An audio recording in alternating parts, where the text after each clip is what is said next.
अब ध्यान से सुनना इस टॉपिक को।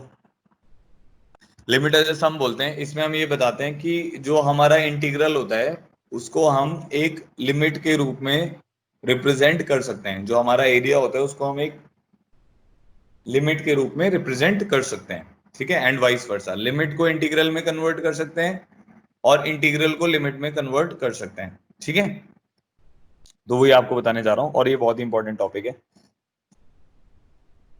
तो मान लेते हैं हमारे पास कोई एक इंक्रीजिंग फंक्शन है, ग्राफ बना रहा हूं एक। ये मान लो वाई एक्सिस है और ये हमारा एक्स एक्सिस है, ये हमारा ओरिजिन है। ठीक है, तो मान लेते हैं कि हमारे पास एक जैसे ये इंक्रीजिंग फंक्शन है y is equal to f of x. ठीक है, और हमारे पास इसकी लिमिट्स हैं x इक्वल टू ए से लेकर x से लेकर x इक्वल टू बी तक वर्टिकल लाइंस हैं। ठीक है,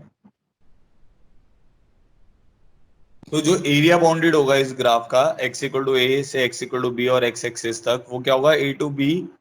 एरिया बाउंडेड की अगर बात करें, जो अगर मैं ऐसे ये वाला बीच वाला एरिया देखता हूं, तो ये क्या होगा, a to b f of x d x के बराबर होगा। तो area bounded by the curve y is equal to f of x with x axis between line x equal to a and x equal to b is a to b f of x d x. ठीक है, अब इस area को हम एक limit से represent करने जा रहे हैं, तो इसीलिए इसको बोला जाता है, इस टॉपिक को बोला जाता है लिमिट एज ए सम। ठीक है, तो अब देखते हैं उसको कैसे करना है।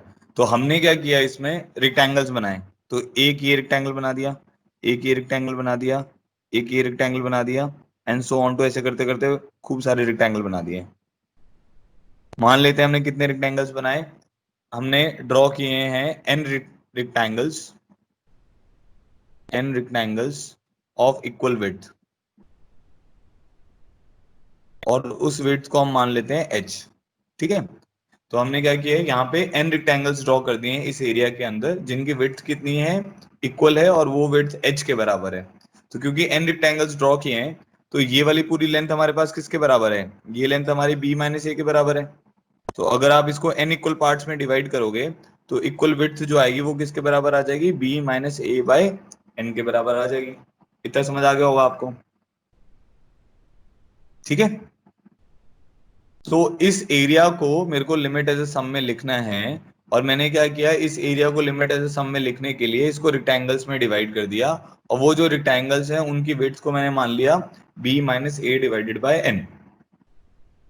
तो वो जो h हो गया वो किसके बराबर हो गया, b minus a divided by n. ठीक है, अब मैं इस एरिया को लिखूंगा। तो आप ये देखो कि मान लेते हैं यहां से हम स्टार्ट करते हैं। अब इसमें ना दो तरीके से स्टार्ट कर सकते हैं, वो आपको आगे समझ आएगा। अभी मैं क्या कर रहा हूँ, अभी मैं नीचे वाले रेक्टेंगल्स ले रहा हूँ। यहाँ पे दो ऑप्शन है हमारे पास, हम नीचे वाले रेक्टेंगल्स भी ले सकते हैं और ऊपर वाले रेक्टेंगल्स भी ले सकते हैं, वो दोनों दिखाता हूँ कैसे। अगर आप इस पॉइंट को लेके चलोगे, इन पॉइंट्स को लेके चलोगे, तो कौन से रेक्टेंगल बनेंगे, नीचे वाले रेक्टेंगल बनेंगे। समझ गए, अगर आप ए से स्टार्ट करोगे तो नीचे वाले रेक्टेंगल्स बनेंगे। अब मान लो अगर आप इस आगे वाली लाइन से स्टार्ट करते हो, तो आपके कौन से रेक्टेंगल्स बनेंगे, ऊपर वाले रेक्टेंगल्स बनेंगे। समझ आ गया, अगर आप आगे वाली लाइन से स्टार्ट करोगे तो ये ऊपर वाले रेक्टेंगल्स बनेंगे। और इन दोनों टाइप के ऊपर ही प्रॉब्लम्स बनते हैं, तो वो हमें देखना पड़ेगा किस टाइप में, कौन सी टाइप का रेक्टेंगल बन रहा है, उसके हिसाब से हम प्रॉब्लम को सॉल्व करते हैं। वापस आते हैं, अभी मैं नीचे वाले रेक्टेंगल्स ले रहा हूँ, तो मैंने ये रेक्टेंगल ले लिया, ये रेक्टेंगल ले लिया, ये रेक्टेंगल ले लिया, ऐसे करते करते यहाँ पे ये रेक्टेंगल आ गया, यहाँ पे ये रेक्टेंगल आ गया। तो टोटल कितने रेक्टेंगल्स हैं हमारे पास, n रेक्टेंगल्स हैं। ठीक है, अब मुझे इन n रेक्टेंगल्स के एरिया का सम लिखना है, कि भाई इसका एरिया अगर मैं निकालूंगा तो ये वाला एरिया आएगा, प्लस ये वाला एरिया आएगा, ठीक है, प्लस ये वाला एरिया आएगा, फिर ऐसे ये वाला एरिया आएगा। ऐसे सबका एरिया जब आप ऐड करोगे, तो अभी उस केस में क्या होगा, वो एरिया जो होगा, वो जो एक्चुअल एरिया है a to b f of x d x से थोड़ा कम होगा, क्योंकि आपको समझ आ रहा है यहाँ पे ये गैप्स आ रहे हैं, ये गैप आ गया, यहाँ पे ये वाला गैप आ गया, देख रहे हो सब लोग। तो गैप के कारण वो जो एरिया होगा वो क्या आएगा, कम आएगा। ठीक है, तो अब मैं वही लिख रहा हूँ, तो मेरे को अब लिखना है sum of areas of n rectangles. ठीक है, sum of areas of n rectangles. तो अब क्या करते हैं, पहले पॉइंट लिखते हैं। अब ये वाला पॉइंट था आपका ए, तो ये वाला पॉइंट क्या हो जाएगा, ए प्लस एच, जो ये नेक्स्ट पॉइंट है, समझ आ रहा होगा, ए प्लस एच होगा क्योंकि एच विड्थ है। ये वाला जो पॉइंट होगा ये क्या होगा, ये होगा ए प्लस टू एच। ठीक है, ये वाला जो पॉइंट होगा ये क्या होगा, a+3h, ऐसे चलते रहेंगे। ये b हो गया, ठीक है, तो b हमारा किसके बराबर बनेगा, a+nh। उससे प्रीवियस वाला पॉइंट जो होगा वो क्या बनेगा, a+n-1h। तो ये x कोऑर्डिनेट मैंने निकाल लिए सबके। अब फंक्शन मेरे पास कौन सा है, y is equal to f of x. तो ये वाला जो कोऑर्डिनेट होगा, ये वाला कोऑर्डिनेट क्या होगा यहाँ पर जो आएगा, क्योंकि ये वाला पॉइंट A है, ये graph y is equal to f of x के ऊपर आ रहा है, तो ये कोऑर्डिनेट मेरे पास होगा एफ ऑफ ए। ये जो नेक्स्ट कोऑर्डिनेट है ये क्या होगा, F of a plus H होगा। तो इस कोऑर्डिनेट को मैं यहाँ लिख देता हूँ, ये मेरे पास बन जाएगा, देखो ये लाइन कौन सी है, ए प्लस एच है ना, तो ये वाला कोऑर्डिनेट बनेगा a plus h, f of a plus h. इसका जो नेक्स्ट कोऑर्डिनेट है ये लाइन कौन सी है, a+2h, तो ये वाला जो कोऑर्डिनेट आएगा ये क्या आएगा, a+2h, एफ ऑफ a+2h। ठीक है, ऐसे लास्ट वाले पे जब आप जाओगे, ये वाले पॉइंट पे जाओगे, तो ये वाला कोऑर्डिनेट क्या आएगा, a+n-1h है, तो a+n-1h, एफ ऑफ a+n-1h, ये बनेगा ये कोऑर्डिनेट। समझ आ गया? यहां तक देखो, यहां तक किसी को कोई डाउट है तो बताओ मुझे, अगर क्लियर है तो ऑल क्लियर लिख दो, कुछ भी डाउट है पूछ लो, क्योंकि ये नहीं आएगा समझ लो, इसके आगे कुछ भी नहीं आएगा। हमने क्या किया, एक एरिया था हमारे पास a to b f of x d x, उस एरिया को मैंने क्या किया है, n रिक्टेंगुलर पार्ट्स में डिवाइड कर दिया है। उस एरिया को क्या किया है, n रिक्टेंगुलर पार्ट्स में डिवाइड कर दिया है। तो मैंने क्या किया है, रिक्टेंगुलर स्ट्रिप्स ले लिए हैं, उन सब रिक्टेंगुलर स्ट्रिप्स की विड्थ क्या है, बराबर है। तो इसीलिए उस विड्थ को क्या लिख दिया हमने, b minus a by N लिख दिया। तो अगर b minus a by N लिख दिया तो ये पॉइंट a था, तो ये पॉइंट क्या आ जाएगा, a+h। उसका नेक्स्ट पॉइंट क्या आ जाएगा, a+2h। उसका नेक्स्ट पॉइंट क्या आ जाएगा, a+3h। ऐसे करते करते हमारे पास पॉइंट्स आ गए, और उनकी हाइट भी हमने लिख ली। अब हमें रिक्टेंगल की विड्थ और हाइट दोनों पता है, तो उसका सम निकालेंगे। तो सम निकालते हैं, सम किसके बराबर आएगा, देखो सम लिख रहा हूं मैं, sum of areas of rectangle. तो पहले रेक्टेंगल का area h into f of a, ये आएगा h into f of a. देखो ये हाइट कितनी है, यहां से लेकर यहां तक वाली हाइट, यहां से लेकर यहां तक की हाइट कितनी है, एफ ऑफ ए, और इसकी विड्थ कितनी थी, h। तो एरिया कितना आएगा, h इंटू एफ ऑफ ए। समझ आ गया? नेक्स्ट एरिया कितना आएगा, h into f of a plus H. समझ आ गया होगा ये भी कैसे। अब जो नेक्स्ट हाइट लेनी है आपको, नेक्स्ट रेक्टेंगल जो सेकंड रेक्टेंगल है, उसकी हाइट कितनी है, F of a plus H, और विड्थ कितनी है, h। नेक्स्ट कितना है, h into f of a+2h। ऐसे करते करते लास्ट में जो आपके पास आएगा वो क्या आएगा, h इंटू ये वाला जो हाइट आएगा, ये आएगा F of a+n-1h, last height, ये जो लास्ट हाइट है यहां से लेकर यहां तक वाली, इसकी हाइट कितनी है, इसकी हाइट है एफ ऑफ a+n-1h, और विड्थ कितनी है, h।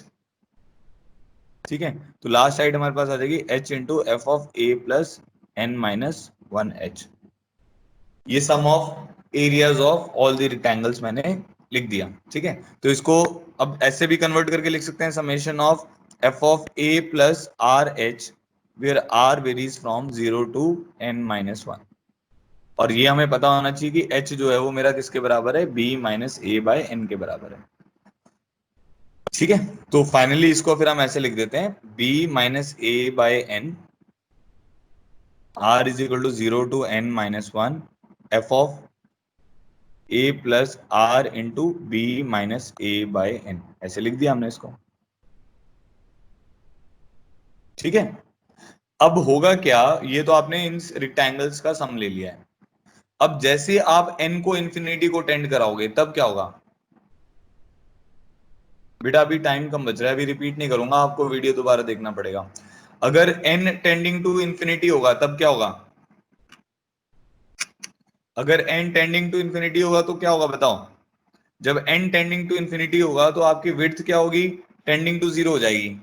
अब जैसे अगर n टेंडिंग टू इंफिनिटी लेते हैं तो उस केस में क्या होगा, जैसे ये x एक्सिस हो गया, y एक्सिस हो गया, आपका ये एरिया है। ठीक है, आप a टू b में जा रहे हो, आपने इसको n पार्ट्स में डिवाइड कर दिया ऐसे। तो अगर आपका n टेंडिंग टू इंफिनिटी होगा तो आपका width b minus a by N किसको टेंड करेगा, जीरो को टेंड करेगा। ठीक है, तो अब अगर ये जीरो को टेंड कर रहा है तो उस केस में क्या होगा, जो विड्थ होगी आपकी वो एकदम इसके आसपास आके बैठने लग जाएगी ना, जो लाइंस होंगी एकदम क्लोज बाय आ जाएंगी, ऐसे बन जाएगा ये। तो वो उस केस में क्या होगा, जैसे आपका n टेंडिंग टू इंफिनिटी होगा तो ये जो sum of areas of n rectangle है, ये आपका क्या बन जाएगा, एरिया ऑफ द इंटीग्रल बन जाएगा। तो इसीलिए हम ये बोल सकते हैं, अब इस डायग्राम को अगर मैं हटा दूं, अगर n टेंडिंग टू इंफिनिटी होगा,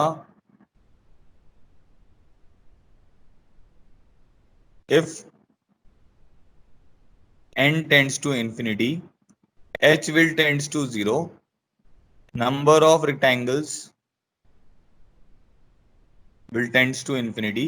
उस केस में क्या होगा, दोबारा से देखो, जैसे जैसे n टेंडिंग टू इंफिनिटी होगा तो ये जो विड्थ होगी ये टेंडिंग टू 0 होगी, तो ये छोटा छोटा जो एरिया बच रहा है नहीं, बचेगा नहीं। तो उस केस में क्या होगा, ये जो आपने सम लिखा हुआ है, sum of areas of rectangles लिखा हुआ है, ये किसके बराबर आ जाएगा आपके पास, वो इंटीग्रल के बराबर ही आ जाएगा, a टू b f of x dx। तो limit n tending to infinity b minus a by n summation of r zero to n minus one f of a plus r times of b minus a by n, ये वाली जो value आएगी ये a टू b f of x dx के बराबर आ जाएगी। अब देखो मैं एक बार और बता रहा हूँ, कुछ बच्चों को शायद नहीं समझ आया होगा, यहां तक तो समझ आ गया होगा जो मैंने डायग्राम बनाया था। इसका एरिया लिखा है बेटा, एरिया कैसे लिखेंगे, विड्थ इसकी h है, हाइट देखो यहाँ पे हाइट कितनी थी f ऑफ a, तो पहला रेक्टेंगल का एरिया कितना लिखा, h into f of A. Next दूसरे रेक्टेंगल का एरिया कितना लिखा, h into f of a plus H, क्योंकि ये वाली यहाँ से लेकर यहाँ तक वाली हाइट जो है वो F of a plus H है, तो F of a plus H into H, वो दूसरे एरिया का रेक्टेंगल हो गया, एरिया दूसरे रेक्टेंगल का एरिया हो गया। थर्ड का क्या हो जाएगा, h into f of a plus two H. ऐसे करते करते हमने सारे रेक्टेंगल्स का एरिया लिख दिया, उसको समेशन में लिख दिया, क्योंकि a आ रहा है, फिर a प्लस एच आ रहा है, a प्लस टू एच आ रहा है, a plus n minus one h आ रहा है, तो a प्लस आर एच लिख दो, आर जीरो से एन माइनस वन पे वही टर्म आ जाएगी। अब फिर h किसके बराबर था, b minus a by n के बराबर था, वो लिख दिया। ये रिजल्ट याद रखना जरूरी है, एनसीईआरटी में भी यूज होता है, अभी कुछ क्वेश्चंस में मैं आपको बताऊंगा। अब जब n टेंडिंग टू इन्फिनिटी होगा तो उसकी विड्थ क्या हो जाएगी, टेंडिंग टू जीरो हो जाएगी, रेक्टेंगल की भी टेंडिंग टू जीरो हो जाएगी, तो वो जो सारे रेक्टेंगल्स के एरिया का सम है वो इंटीग्रल बन जाएगा। तो वही लिख दिया हमने कि भाई limit n tending to infinity of this term which is on the left hand side, ये किसके बराबर आएगी आपकी, इसकी अगर आप limit n tending to infinity लेते हो तो वो सारे रेक्टेंगल्स के एरिया का जो सम होगा वो a to b f of x d x के बराबर हो जाएगा। ठीक है, तो अब हमें क्या करना है, हमें ये रिजल्ट भी ध्यान में रखना है, ये भी हमारे लिए इंपॉर्टेंट है, एनसीईआरटी में ये इंपॉर्टेंट रहता है, बट जो जेई के लिए इंपॉर्टेंट है उसमें क्या करते हैं, वो सिंपल बना देते हैं इसको।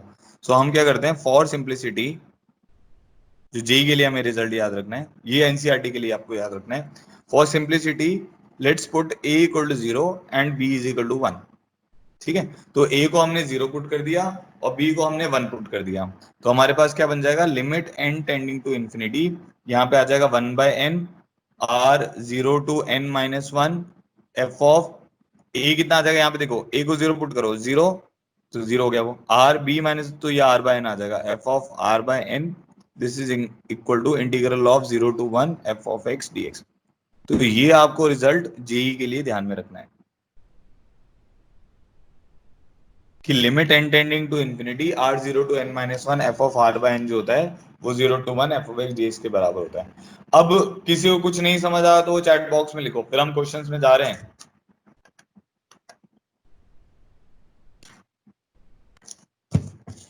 अब शैली आपको समझ आया नहीं आया,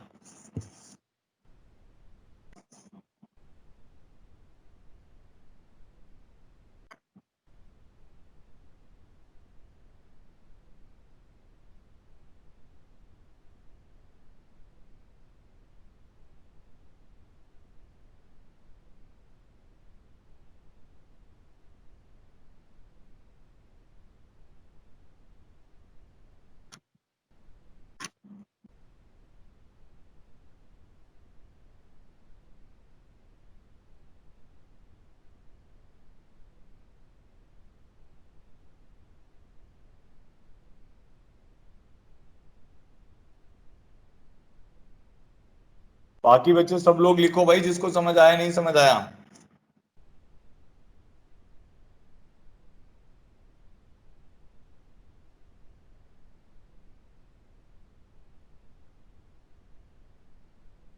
ठीक है, अब देखो, आप ध्यान देना, अब थोड़ा सा और मैं इसके बारे में बताता हूँ। जिसको नहीं समझ आया है वो क्या करे, इसी को दोबारा से देखे, क्योंकि ये बहुत इंपॉर्टेंट टॉपिक है और कल इसके क्वेश्चंस भी हम करेंगे। कल अगर पॉसिबल हुआ तो मैं कल की क्लास के टाइमिंग भी आपको बता दूंगा, ठीक है, अगर पॉसिबल हुआ। अदरवाइज वैसे तो कोई क्लास अभी शेड्यूल नहीं है, अगर मैं फ्री रहा तो मैं आपको क्लास का बता दूंगा। कल आपका टेस्ट भी है, वो सबको ध्यान में है, कल आपका टेस्ट है। कल आपका टेस्ट कब से कब है? तो ठीक है, कल क्लास ही रखेंगे, टेस्ट भी है ना आपका, फिर उसका डिस्कशन वगैरह हो जाएगा, उसके सोल्यूशंस मैं आपको भेज दूंगा। जो कल आपका टेस्ट है उसके सोल्यूशन मैं आपको शेयर कर दूंगा ग्रुप में, यहीं पर होगा माइक्रोसॉफ्ट टीम पे ना, जो अपना पोस्ट होता है वहीं पे मैं एक लिंक शेयर करूंगा, व्हाट्सएप के ऊपर भी शेयर कर दूंगा। बट आपको माइक्रोसॉफ्ट टीम से ही आप वो टेस्ट को अटेम्प्ट कर पाओगे। अगर आप लॉगिन माइक्रोसॉफ्ट का लॉगिन नहीं है आपके पास तो आप टेस्ट अटेम्प्ट नहीं कर पाओगे। तो कल टेस्ट है, सबको देना है, जो नहीं देगा वो मंडे को क्लासेस अटेंड नहीं कर पाएगा। तो ये मैं आपको पहले ही बता चुका हूँ। ठीक है, और इनडेफिनेट इंटीग्रेशन का है, 25 क्वेश्चन है उसमें।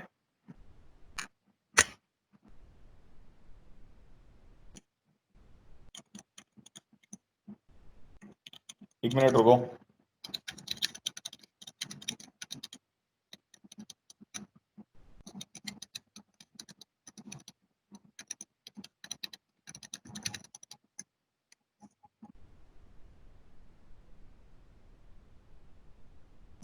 हाँ, मैं ये कह रहा था, जो आपका टेस्ट है वो एक तो 25 क्वेश्चन है, उसमें 20 ऑब्जेक्टिव हैं और 5 न्यूमेरिकल हैं। जैसे उनका आंसर ऐसा हो सकता है 13.1, 19.2, तो 2 डेसिमल तक आपको लिखना है, ऐसा टेस्ट रहेगा। ठीक है, तो कल सबको टेस्ट देना है। एक तो वो इन्फॉर्मेशन हो गई, और दूसरी इन्फॉर्मेशन कल क्लास में रखेंगे। वो टेस्ट को हम क्या करेंगे, टेस्ट का जो भी सोल्यूशन होगा वो मैं अपलोड कर दूंगा, तो आप उसको एक बार अच्छे से अटेम्प्ट कर लें। आपके मार्क्स वगैरह आपको पता चली जाएंगे। मार्क्स आपके ऐसा होगा, वो टेस्ट का जो टाइमिंग है ना, वो 9 to 10:30 के बीच का टाइमिंग है। तो उसके बाद वो टेस्ट सबमिट नहीं होगा, तो अगर आप 10:30 तक सबमिट नहीं करेंगे तो वो सबमिट नहीं होगा। तो 1 घंटा 15 मिनट टेस्ट का टाइम है, और आपको रिजल्ट भी पहले नहीं पता चलेगा, 10:30 के बाद ही आपको रिजल्ट पता चलेगा। ठीक है, तो कल देखते हैं बाकी। एक चीज और अब यहाँ पे, इसको इतना ही करते हैं, इसके इसमें ना और ज्यादा अभी मेरे को बताना पड़ेगा आपको, नहीं तो ये आपके प्रॉब्लम सॉल्व नहीं होंगे। ठीक है, तो आज के लिए हम इतना ही कर रहे हैं, और किसी को कुछ पूछना है तो वो अभी मेरे से पूछ सकता है। अभी हम डीआई भी हमारा आधा हुआ है, तो कोशिश करेंगे इसको विद इन नेक्स्ट 4-5 डेज इसको वाइंड अप करें। नेक्स्ट जो आपका टेस्ट होगा उसमें एआई और डीआई दोनों, आईआई और डीआई दोनों आएंगे, जो आपका 13 को होगा ना, उसमें आई मतलब इंडेफिनिट भी आएगा और डेफिनेट भी आएगा। एक चीज और मैं बोलना चाहूंगा, अभी बेटा अभी मॉड्यूल नहीं है हमारे पास। मॉड्यूल अभी हमारे पास नहीं आए हैं, क्योंकि वो दिल्ली में पब्लिश होके रखे हुए हैं, हम वहां से पिक ही नहीं कर पाए। क्योंकि 22 मार्च से लॉकडाउन चल रहा है, तो कोई भी वहां उस तरफ गया ही नहीं है, और अभी तो और दिल्ली में थोड़ी सी हालत गंभीर हो रही है। इसलिए कोशिश करेंगे मॉड्यूल हम मंगवा लें, बट आप फॉर द टाइम बीइंग अपने लैपटॉप या मोबाइल से ही पढ़ें। और अगर आपके पास कोई फोटोकॉपी है सिंगेज वगैरह, वो कर सकते हैं। किसी को और कुछ पूछना है तो बताओ मुझे।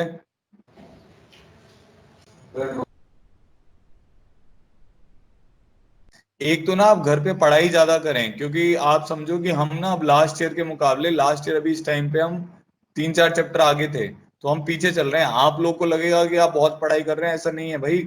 आप जब एक्चुअली जब पेपर आएंगे तो सेम टाइम पे आ जाएंगे, क्योंकि हम ये एक्सपेक्ट कर रहे हैं 2-3 महीने में तो ये सब वाइंड अप हो ही जाएगा, कोरोना वोरोना सब खत्म हो ही जाएगा, या हम लोग इसके साथ जीना सीख लेंगे। तो आपके जो एग्जाम्स होंगे, जनवरी वाला हो सकता है फरवरी शिफ्ट हो जाए, बस ये मैक्सिमम होगा। तो हमारा सबका कोर्स बहुत पीछे हो जाएगा। तो इसीलिए आप ये समझ के चलें कि भाई आप घर पे टाइम वेस्ट मत करें, अपना एक टाइम टेबल बनाएं। 2-3 घंटे मस्ती कर लें भाई, टीवी देखना है, जॉगिंग करनी है, ठीक है, एक्सरसाइज करनी है, योगा करना है, थोड़ा बहुत ये कर लें, 1-1.5 घंटे 2 घंटे। बट बाकी टाइम पूरा पढ़ाई को डिवोट करें। नहीं तो आप में से बहुत बच्चे ऐसे हैं जिनकी हालत मतलब गंभीर है, उनका मतलब ऐसा होगा कि जब वो फुल टेस्ट देने पर आएंगे उनके मार्क्स ही नहीं आएंगे। क्योंकि मैथ्स गोल है ना, वो पता चल जाता है, जब आपसे क्वेश्चन नहीं होते हैं तो समझ आता है कि भाई तो ये भी नहीं आ रहा है। तो इसको लाइटली मत लें, इस टाइम को यूटिलाइज करें, मैक्सिमम नंबर ऑफ क्वेश्चंस करें, मॉड्यूल खत्म करने की कोशिश करें, पुराना पेंडिंग है उसको करें, क्लास में जो चल रहा है उससे आगे बढ़ें। ऐसे जो भी आपको करना है आप करें, बट अच्छे से पढ़ाई करें, नहीं तो आपको नुकसान होगा बहुत ज्यादा। हाँ, अभी किसी को और कुछ पूछना है तो वो चैट बॉक्स में लिख सकता है, फिर मैं क्लास को एंड कर दूंगा। आज के लिए हम इतना ही कर रहे हैं, क्योंकि इसमें मेरे को और ज्यादा बताना पड़ेगा, तभी हम प्रॉब्लम कर पाएंगे।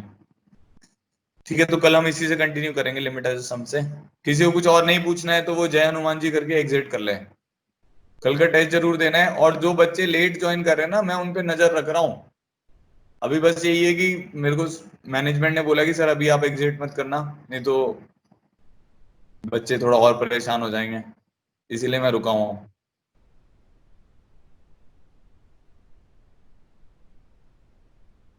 आयुष जी आप भी आज लेट आए थे और ये लवकेश भी लेट आया था।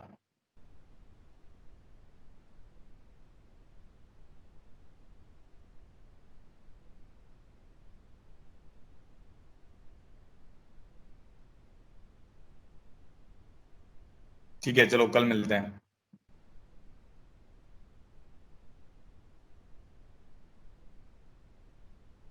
ठीक है, तो लिमिट एज ए सम में आपको ये बताया था कि एक इंटीग्रल है a to b f of x d x, a to b f of x d x एक इंटीग्रल है मेरे पास। ठीक है, इस इंटीग्रल को हम कैसे लिख, हमने इसको सम ऑफ रिक्टेंगल्स में लिखा था, तो वो क्या था, h times of summation of r zero to n minus one f of a plus r h. ठीक है, ध्यान से समझना, अब इसके क्वेश्चंस करने हैं तो ये आपको टॉपिक अच्छे से आना चाहिए।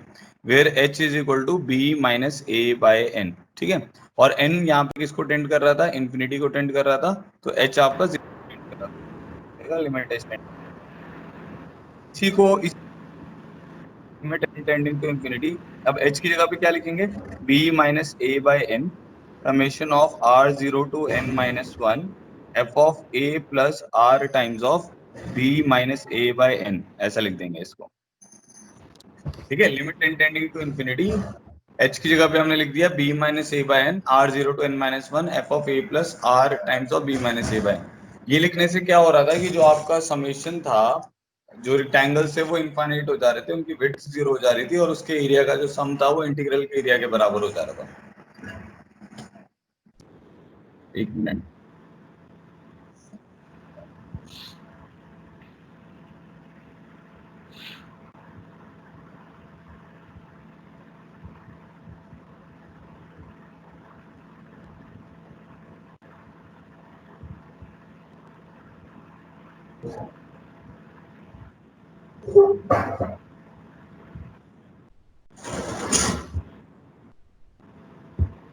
ठीक है, तो ये आपको बताया था, limit tending to infinity b minus a by n r zero to n minus one f of a plus r times of b minus a by n. ये रिजल्ट भी आपको याद रखना है क्योंकि सीबीएसई में इस रिजल्ट का भी यूज होता है।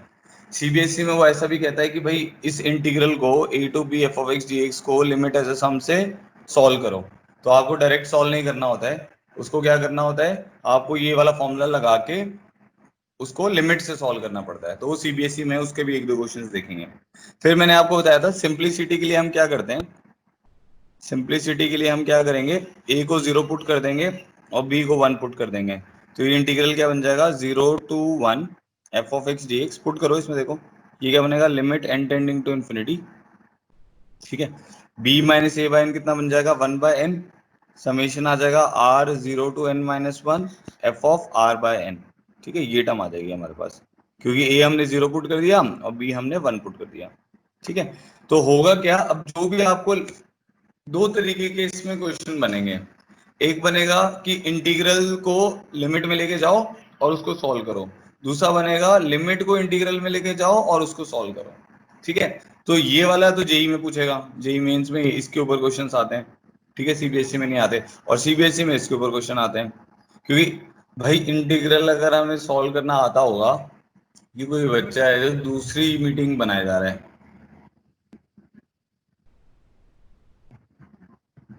रुचित और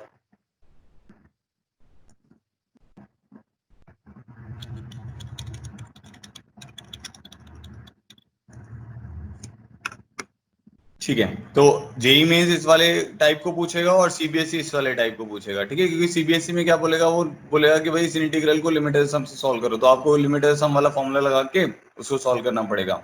अब जेई में वो ऐसा बोलेगा नहीं ना, क्योंकि इंटीग्रल अगर लिमिट्स के साथ आपको दे देगा तो आप बहुत डायरेक्टली सॉल्व कर दोगे उसको, आपको लिमिटेड सम में जाने की क्या जरूरत है। ठीक है, चलो अब इसको देखते हैं। अब जो क्वेश्चंस जेई के, पहले पहले जेई वाले देखते हैं, तो जेई के जो प्रॉब्लम टाइप्स हैं उसमें आपको क्या करना है, आपको एक लिमिट देगा जिसमें एन टेंडिंग टू इन्फिनिटी हो रहा होगा। ठीक है, सुनना ध्यान से, ये इंपॉर्टेंट है।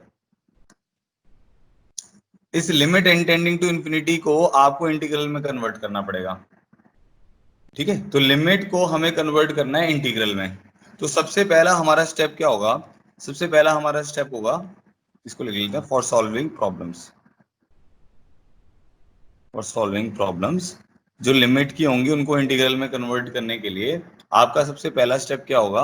आपका जो समेशन होगा, लिमिट में वो समेशन देगा, उसको आप कन्वर्ट करोगे limit n tending to infinity 1/n summation f of r by n। ठीक है, और उसकी जो भी लिमिट होगी, मान लेते हैं r लोअर लिमिट है, l लोअर लिमिट है, और u जो है वो हमारी अपर लिमिट है। ठीक है, आपको एक समेशन देगा, उस समेशन को आपको इस फॉर्म में कन्वर्ट करना होगा। कौन सी फॉर्म में? 1/n summation f of r by n, r equal to l to u, where l is the lower limit, u is the upper limit. ठीक है, अब हमें ये समझ आ रहा है कि हमें एक एरिया निकालना है a टू b में, और उस एरिया को क्या कर रखा है? उसको 1/n, मतलब उसको बहुत सारे ऐसे छोटे छोटे रेक्टेंगल्स में कन्वर्ट कर रखा है। तो इस जो रेक्टेंगल्स का सम है, इन रेक्टेंगल्स के सम को हमें किस में लेके जाना है? एरिया में लेके जाना है। ठीक है, ये बात समझ रहे हो? अच्छा, अब जो 1/n होगा वो क्या होगा? अगर आप ध्यान से देखो, 1/n आपका क्या है? b minus a by N आपकी विड्थ थी, याद है? और आपने b को 1 पुट किया था, a को 0 पुट किया था, तो 1/n जो है वो आपका ये छोटी सी विड्थ है। जो 1/n है वो ये छोटी सी विड्थ है, तो इसीलिए जो 1/n है उसको हम बोलते हैं dx। तो 1/n हमारा जो होगा वो dx के बराबर होगा। तो कन्वर्जन करने के लिए हम क्या करेंगे? कन्वर्ट करने के लिए इस समेशन को इंटीग्रल में रिप्लेस 1/n/dx। देखो ये सब लॉजिकल है, तो ध्यान से समझना। 1/n को किससे रिप्लेस करेंगे? dx से, क्योंकि 1/n आपका क्या होगा? बहुत छोटी सी विड्थ होगी, क्योंकि n टेंडिंग टू इन्फिनिटी है, तो वो क्या होगा? बहुत स्मॉल एलिमेंट होगा dx, जो वेरिएबल है हमारा। ठीक है, अच्छा, अब r/n क्या होगा? r/n अगर आपको याद आ रहा हो, जैसे हमने क्या किया था, a को 0 पुट किया था, तो मान लो यहाँ पे 0 आ गया, और b को 1 पुट किया था तो यहाँ पे 1 आ गया। तो अब 1/n आपकी छोटी छोटी विड्थ है। ठीक है, तो ये 1/n हो गया, ये 2/n हो जाएगा, ये 3/n हो जाएगा, ये 4/n हो जाएगा। जैसे जैसे आप विड्थ ऐड करते रहोगे तो ऐड होती रहेंगी, तो ये 5/n हो जाएगा। ऐसे करते करते तो जो आपका r/n है वो क्या कर रहा है? आगे की डायरेक्शन में बढ़ रहा है। किस डायरेक्शन में बढ़ रहा है? x की डायरेक्शन में बढ़ रहा है। तो एक्चुअली में r/n आपका x वेरिएबल को रिप्रेजेंट करेगा। कैसे रिप्रेजेंट करेगा? आप ऐसे सोचो कि आपके पास ये जो r/n है, 1/n आपकी विड्थ थी, तो 1/n तो ये लेंथ हो गई, 2/n कौन सी हो जाएगी? ये लेंथ हो जाएगी, 3/n ये लेंथ हो जाएगी, 4/n ये, 5/n, 6/n, 7/n, ये लेंथ आपकी बढ़ती जा रही है। तो r/n किसको रिप्रेजेंट कर रहा है? x को रिप्रेजेंट कर रहा है। तो जब आपको समेशन को इंटीग्रल में कन्वर्ट करना है, तो 1/n को किससे रिप्लेस कर देना है? dx से। r/n को किससे रिप्लेस कर देना है? x से। जो सिग्मा है उसको रिप्लेस कर देना है इंटीग्रल से। अब आएगा कि भाई लोअर लिमिट, इस इंटीग्रल की लोअर लिमिट और अपर लिमिट किससे डिसाइड होगी? सिग्मा की लोअर लिमिट और अपर लिमिट से। ठीक है, तो हम ये बोल देते हैं कि भाई इसको a मान लेते हैं, इसको b मान लेते हैं, इसकी लोअर लिमिट l थी और इसकी lower limit, upper limit sorry, u थी, है ना? ऐसे था, तो इसकी अपर लिमिट हमारे पास u थी। तो जो a आएगा वो किसके बराबर आएगा? Limit n tending to infinity l/n के बराबर आएगा, क्योंकि a आपकी किसकी वैल्यू होंगी? a आपकी x की वैल्यू होंगी। ये r की वैल्यू है, इधर x की वैल्यू है, तो x की वैल्यू क्या है? r/n है। तो इसीलिए आपको क्या करना पड़ेगा? यहाँ पे r जो है उसको n से डिवाइड करके उस पर लिमिट लेके आपको लोअर लिमिट मिलेगा। जो b है वो कैसे मिलेगा? Limit n tending to infinity, जो अपर लिमिट है आपकी, अपर लिमिट क्या है? u divided by n। b किसकी वैल्यू है? x की वैल्यू है, तो r की वैल्यू से x कैसे मिलेगा? Limit n tending to infinity r/n से। ठीक है, ये कर देना है, बस आपका इंटीग्रल फिर बन जाएगा। तो आपका क्या होगा finally? Limit n tending to infinity 1/n summation f of r/n जो होगा, एक और लिख लेते हैं, f को तो f से ही रिप्लेस करना है, कोई दिक्कत है नहीं। r l टू u जो होगा आपका, वो क्या बन जाएगा? आप देखो, इस समेशन की जगह क्या लगा दिया है? इंटीग्रल। 1/n की जगह क्या लगा दिया? dx। ठीक है, f की जगह f ही आएगा, r/n की जगह क्या लिख दिया? x। l से क्या बनेगा? a, u से क्या बनेगा? b। तो ये आपका इंटीग्रल बन जाएगा और आप उस लिमिट को सॉल्व कर पाओगे। ठीक है, तो ये हमारा एक बहुत ही इंपॉर्टेंट रिजल्ट हो गया। जो क्या कर रहा है, लिमिट एज अ सम को किस में कन्वर्ट कर दे रहा है, इंटीग्रल में। अब इसका इसके प्रॉब्लम्स करते हैं जिससे आपको आइडिया लग जाएगा किस टाइप से इसको सॉल्व करना है। दोनों टाइप के करेंगे, मतलब इधर से इधर भी कन्वर्जन करेंगे, लिमिट से इंटीग्रल पे भी कन्वर्जन करेंगे, इंटीग्रल से लिमिट पे भी कन्वर्जन करेंगे, ये दोनों टाइप के प्रॉब्लम करेंगे। तो 41 प्रॉब्लम हो गए थे इससे प्रीवियस लेक्चर में हमारे, तो 42 प्रॉब्लम है ये। ठीक है, देखना है अब, एक बार देखना है, एक बार एग्जांपल करते हैं तो आपको जल्दी समझ आएगा। Limit n tending to infinity 1/n² plus 2/n² plus 3/n² plus 4/n² plus so on to n-1 divided by n²। ठीक है, ये इंटीग्रल है, सॉरी ये लिमिट है, मेरे को सॉल्व करनी है। तो लिमिट एज सम है, तो इसको मेरे को सॉल्व करना है। ये आप बिना इंटीग्रल की हेल्प से भी कर सकते हो। ठीक है, बट कुछ क्वेश्चन ऐसे होंगे जो बिना इंटीग्रल की हेल्प से नहीं होंगे। कुछ क्वेश्चन तो हो जाएंगे, बट कुछ क्वेश्चन ऐसे होंगे जो स्पेसिफिकली इसी तरीके से होंगे। अच्छा, इसको अगर आप मान लो अभी आपको लिमिट एज सम नहीं आता, तो आप क्या करते हैं, एलसीएम एन स्क्वायर आ रहा है, बड़ा ही आसान हो गया आपके लिए। तो आप क्या करते हैं, n-1 into n/2 times of n² लिख देते हैं, क्योंकि 1 plus 2 plus 3 so on to n-1 का सम आपको पता है। ठीक है, अब एक n इसके साथ क्लब कर देते, एक n इसके साथ क्लब कर देते, क्या लिखते हैं, 1/2 इंटू 1-1/n इंटू n/n। ठीक है, अब limit n tending to infinity करेंगे, तो ये वाली वैल्यू कितनी आ जाएगी आपकी, 1-0, ये वाली वैल्यू भी कितनी आ जाएगी, 1। तो आपके पास आंसर कितना आ जाएगा, हाफ। तो अगर आप इसको इंटीग्रल से सॉल्व करोगे तब भी आपके पास आंसर हाफ आना चाहिए। तो अब चेक कर लेते हैं। ठीक है, तो इसको मैंने ऐसे लिखा, limit n tending to infinity. देखना ध्यान से, जब भी आपको इंटीग्रल में कन्वर्ट करना है तो बैक ऑफ द माइंड ये आना चाहिए कि भाई 1/n summation f of r by n बनाना है, 1/n summation f of r by n बनाना है। तो मैंने यहाँ से 1/n कॉमन लिया। ठीक है, और यहाँ पे क्या बच गया फिर, 1/n plus 2/n plus 3/n plus ऐसे करते करते n-1/n। ठीक है, ये टर्म बच गई मेरे पास। अब ये आपका 1/n हो गया, ये आपका r/n हो गया। तो इसको मैं ऐसे लिख सकता हूँ, limit n tending to infinity 1/n summation of r/n। r कहाँ से कहाँ वेरी कर रहा है, 1 से लेके n-1 तक वेरी कर रहा है। तो 1/n r1 to n-1 summation r/n लिख दिया। ठीक है, अब क्या करना है, अब इसको इंटीग्रल में कन्वर्ट करना है। देखो कैसे, 1/n की जगह क्या आ जाएगा, समेशन की जगह इंटीग्रल, 1/n की जगह dx, r/n है ना, तो फंक्शन तो आपका कुछ है ही नहीं इसके साथ, बस r/n ही तो है। तो r/n क्या हो जाएगा, r/n की जगह x लिख दो। अब मान लो r/n का होल स्क्वायर होता तो x² लिख देते हैं, साइन ऑफ r/n होता तो साइन x लिख देते हैं। समझ रहे हो, ये बस ऐसे लिखना है। अब लोअर लिमिट और अपर लिमिट, लोअर लिमिट कैसे आएगी, जो इसकी लोअर लिमिट है उसको n से डिवाइड करना है, क्योंकि x चाहिए मुझे, यहाँ पे r दिया हुआ है। तो r divided by n limit n tending to infinity 0, 1/n limit n tending to infinity, lower limit decide करेगा 0, n-1/n limit n tending to infinity, ये वाली वैल्यू कितनी हो जाएगी, 1-1/n। तो 1 - 0, ये हमारे पास क्या वैल्यू आ जाएगी, 1 आ जाएगी। किसी का माइक ओपन है बेटा? तो 0 to 1 x का इंटीग्रल कितना आ जाएगा हमारे पास, x²/2, 0 से 1, आंसर आ जाएगा 1/2। देखो भाई, सबको समझ आया है, नहीं समझ आया, ऑल क्लियर कर दो, इमोजी बना दो, जिसको भी ये बात समझ आ गई है। जिसको नहीं समझ आई है फिर मेरे को दोबारा बताना पड़ेगा।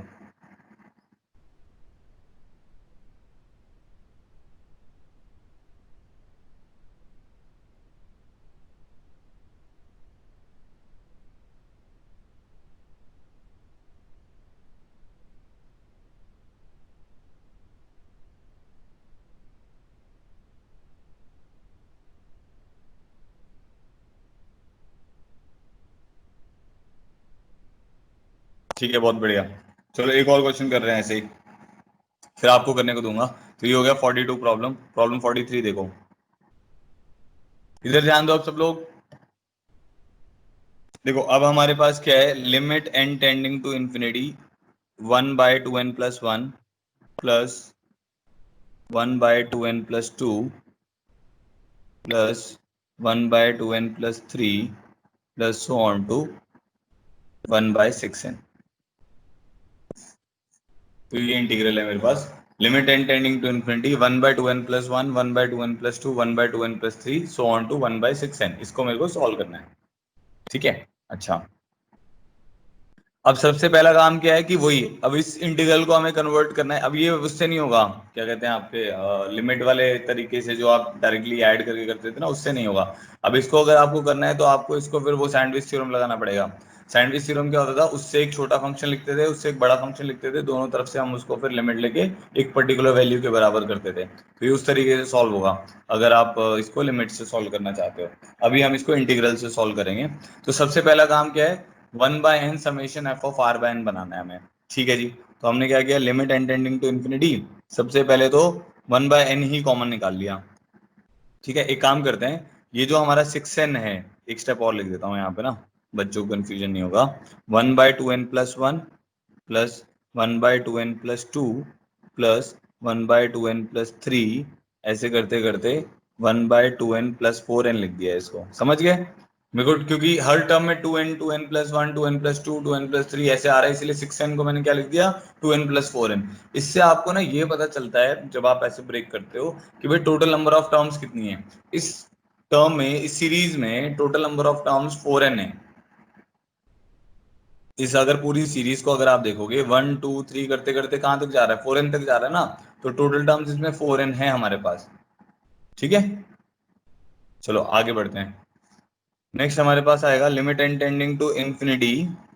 क्या होगा, अब 1/n कॉमन निकाल लेते हैं। तो 1/n कॉमन निकलेगा तो क्या बचेगा, 1+2+1/n लिख दूं मैं इसको। देखो यहाँ से 1/n कॉमन निकाला तो क्या बचेगा, 2+1/n, 1/2+2/n, 1/2+3/n। यहाँ से जब आप 1/n कॉमन निकालोगे 2+4n/n, ये सम आ जाएगा। ठीक है, इतना तो क्लियर हो गया होगा सबको।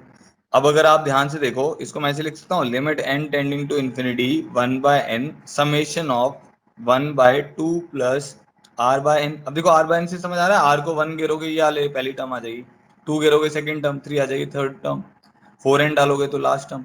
तो r कहाँ से कहाँ वेरी करेगा, 1 से लेके 4n तक। ठीक है जी। अब क्या करना है, इंटीग्रल में कन्वर्ट करना है। तो इंटीग्रल समेशन की जगह इंटीग्रल लगा दिया। ठीक है, 1/n की जगह क्या लिख दिया, dx लिख दिया। अब r/n की जगह x लिखना है तो 2 + x आ गया। लिमिट कैसे डिसाइड करनी है, 1/n limit n tending to infinity, ये 0 हो जाएगा। 4n/n limit n tending to infinity, ये किसके बराबर हो जाएगा, 4 के बराबर हो जाएगा, ये 0 to 4 आ जाएगा। बस अब ये सॉल्व हो गया। क्या बन जाएगा, ln ऑफ मॉड x+2 0 से 4। तो क्या वैल्यू आ जाएगी, ln 6 माइनस ln 2। लिमिट डालोगे जब आप तो डिवाइड करोगे तो ln 3 इसका आंसर आ जाएगा। देखो भाई, अब समझ आया नहीं समझ आया, ऑल क्लियर कर दो अगर समझ आ गया है तो सबको, किस तरीके से किया इस प्रॉब्लम को।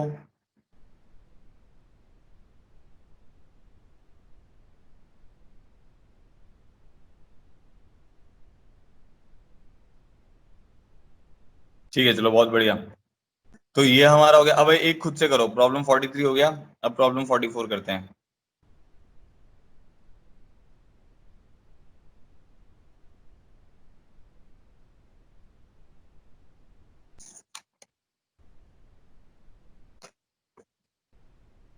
Limit n tending to infinity summation of r0 to n-1 1/√n² - r²। Easy सा प्रॉब्लम दिया है, करो एक बार खुद से, जल्दी से इसका आंसर लिखो चैट बॉक्स में।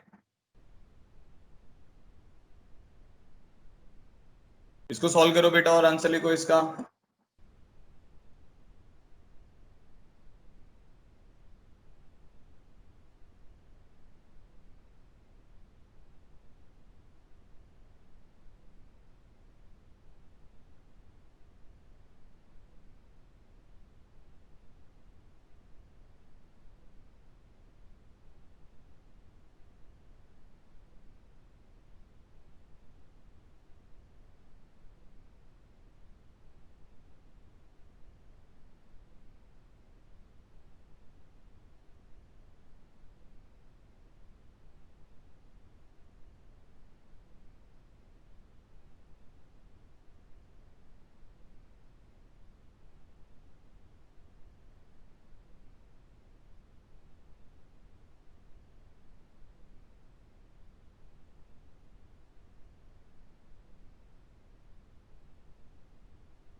जिसने लेट ज्वाइन किया था बेटा, वो जब रिकॉर्ड लेक्चर आ जाएगा ना यहाँ पे, ऊपर वाली में टैब में डाल दूंगा, उसको आप स्टार्टिंग से देख लेना।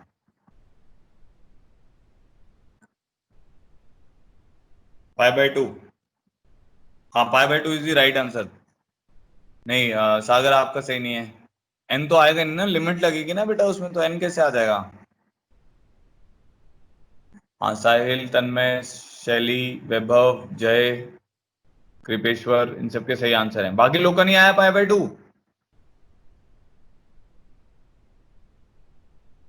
नवनीत का भी आ गया, दीपक का भी आ गया, ठीक है, बहुत बढ़िया। जिस जिसका भी 5/2 आ गया सब लिख दो भाई। चलो देखो, तो इस इंटीग्रल, देखो अब आपको ये बताया गया है, इस समेशन वाले समेशन को सॉल्व करने के लिए आपको क्या करना है। सबसे पहले 1/n summation f of r by n बनाना है, ठीक है। तो इसको हम लिखेंगे limit n tending to infinity, limit n tending to infinity. तो 1/n बाहर, एन स्केयर बाहर जाएगा तो क्या आ जाएगा, 1/n आ जाएगा। Summation r0 to n - 1, 1/√(1 - r/n) का होल स्केयर बन जाएगा। समझ आ गया कैसे लिखा है। n बाहर लेके जाऊंगा तो अंडर रूट से एन स्केयर बाहर लोगे तो 1/n बाहर जाएगा, ठीक है। उसके बाद क्या होगा, यहाँ पे क्या बचेगा, r0 to n - 1, 1/√(1 - r/n) का होल स्केयर। अब आपको बता रखा है इस समेशन की जगह इंटीग्रल आएगा, 1/n की जगह क्या आएगा, dx आएगा। अंडर रूट ऑफ 1 - r/n की जगह क्या आ जाएगा, x आ जाएगा। लिमिट कैसे डिसाइड करनी है, 0/n, इसकी लोअर लिमिट को n से डिवाइड करो, limit n tending to infinity लिख दो। एग्जैक्ट 0 बाय कुछ भी लगाते रहो, वो 0 ही आएगा। n - 1/n, limit n tending to infinity, ये 1 - 1/n बनेगा तो ये 1 बनेगा, तो ये 0 से 1 बन गया। तो ये इंटीग्रल आपको पता है किसके बराबर आता है, साइन इनवर्स x। लिमिट कहाँ से कहाँ लगाएंगे, 0 से 1, तो sine inverse 1 is π/2, sine inverse 0 is 0, तो ये इसका आंसर हो जाएगा। इजी प्रॉब्लम था ये, ठीक है। नेक्स्ट प्रॉब्लम पे आते हैं, प्रॉब्लम 45। अब देखते हैं ये कौन बताता है। Limit n tending to infinity, हमारे पास है √n/3 + 4 √n का होल स्क्वायर, ठीक है, plus √n/√2 times of 3√2 + 4 √n का whole square, plus √n times of √3 times of 3√3 + 4 √n का whole square, plus so on to 1/49n।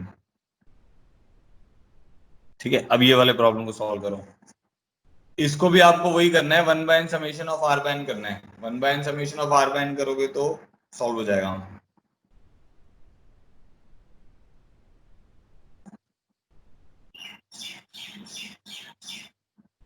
करो, ट्राई करो सब लोग।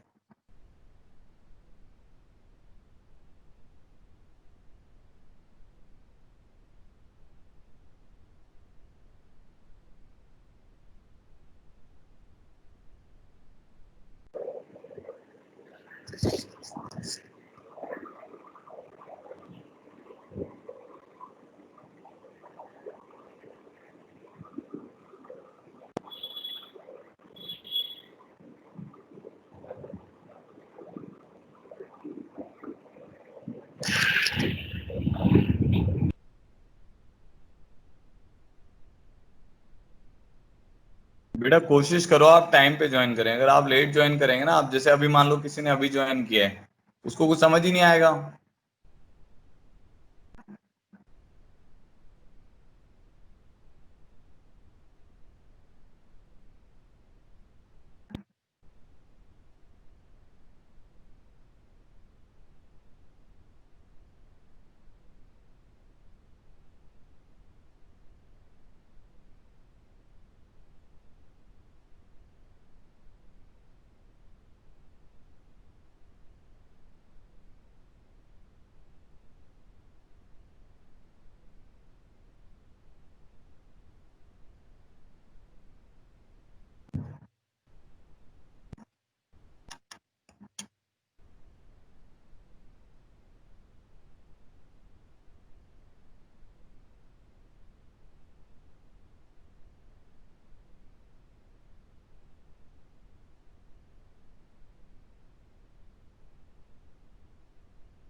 आया किसी का आंसर? चैट बॉक्स में लिखो जल्दी से।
हाँ, 1/14 is the right answer.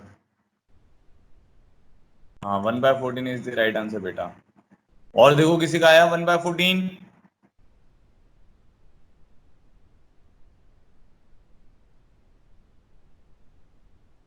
Ragini कैसे किया आपने, बताओ मुझे माइक ऑन करके।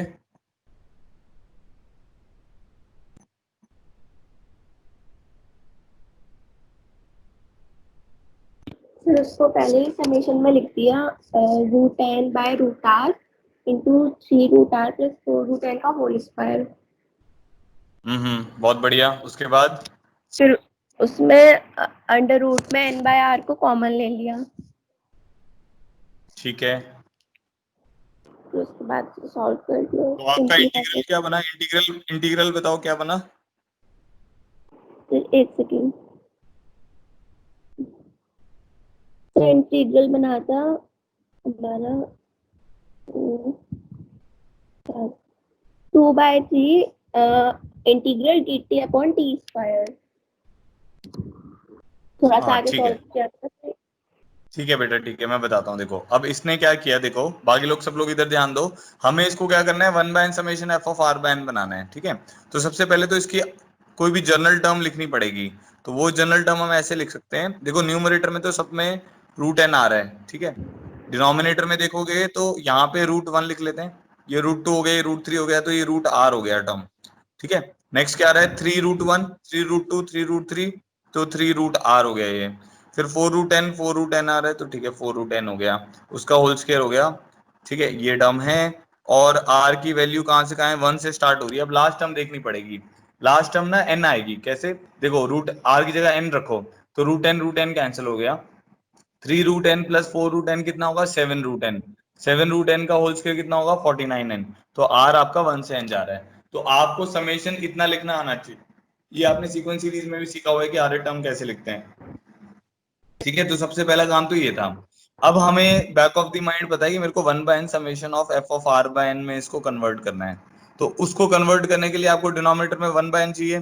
तो मैंने क्या किया, ऐसे लिख दिया, limit n tending to infinity 1/n r 1 to n।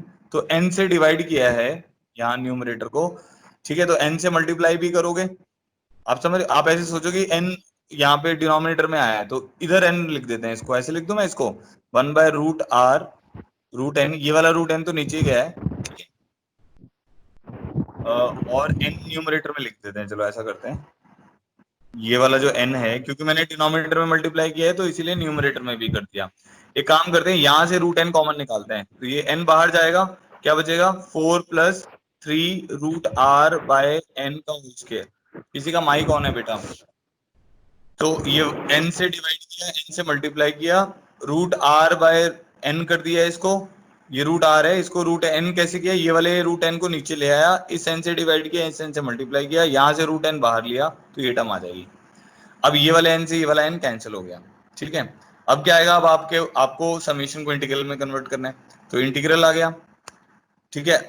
1/n की जगह क्या आ जाएगा, dx आ जाएगा, r/n की जगह क्या आ जाएगा, x आ जाएगा, तो 1 प्लस ये आ जाएगा root x, 4 plus 3 root x का होल स्क्वायर, ठीक है, ये टर्म आ जाएगी। साथ में क्या आ जाएगा, रूट एक्स आ गया, 4 प्लस 3 रूट एक्स का होल स्क्वायर आ गया, 1/n की जगह क्या आ जाएगा, dx आ जाएगा।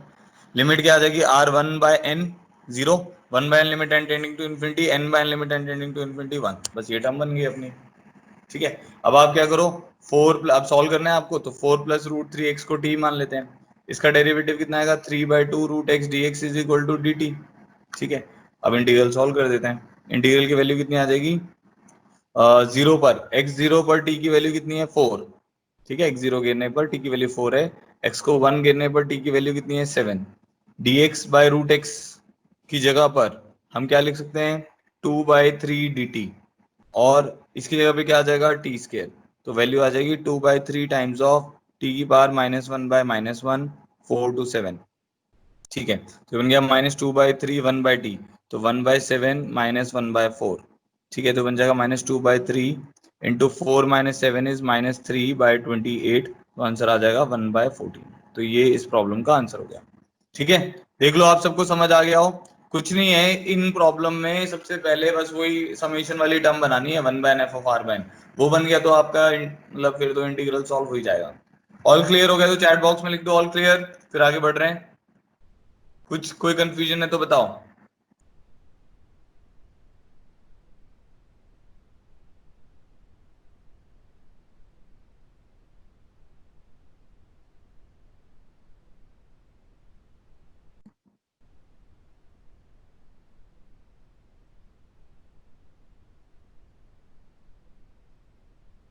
चलो ठीक है, बहुत बढ़िया।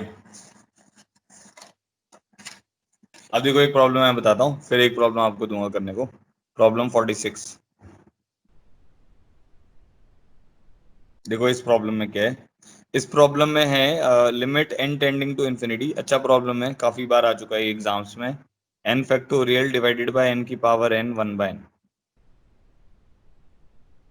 सुनो आप ध्यान से बेटा, n factorial n raise to the power n whole power 1/n, ठीक है, ये सॉल्व करना है हमें। देखो कभी भी पावर में 1/n आ जाएगा ना, तो आपको एक बहुत अच्छा हिंट मिल जाएगा कि भाई मुझे तो इस टाइप के प्रॉब्लम को सॉल्व करने के लिए 1/n किसमें चाहिए, 1/n मेरे को टर्म में चाहिए ना, 1/n f ऑफ r/n वाला समेशन चाहिए ना, 1/n पावर में तो चाहिए नहीं, तो आपको यहाँ से बहुत अच्छा हिंट मिल जाएगा कि भाई जो 1/n है वो मेरे को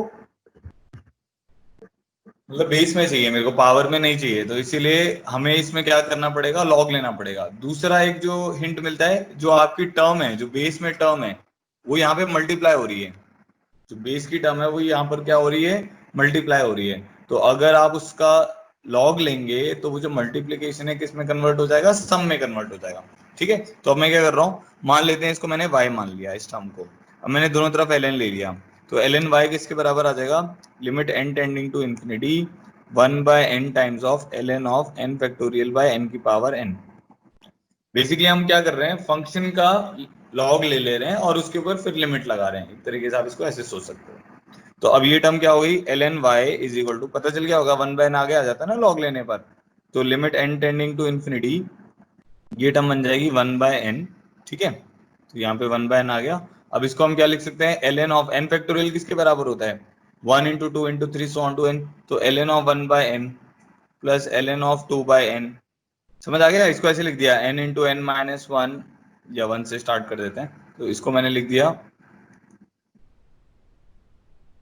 1 into 2 into 3 so on to n minus 1 into n divided by यहाँ पे आ जाएगा n into n so on to n, ठीक है।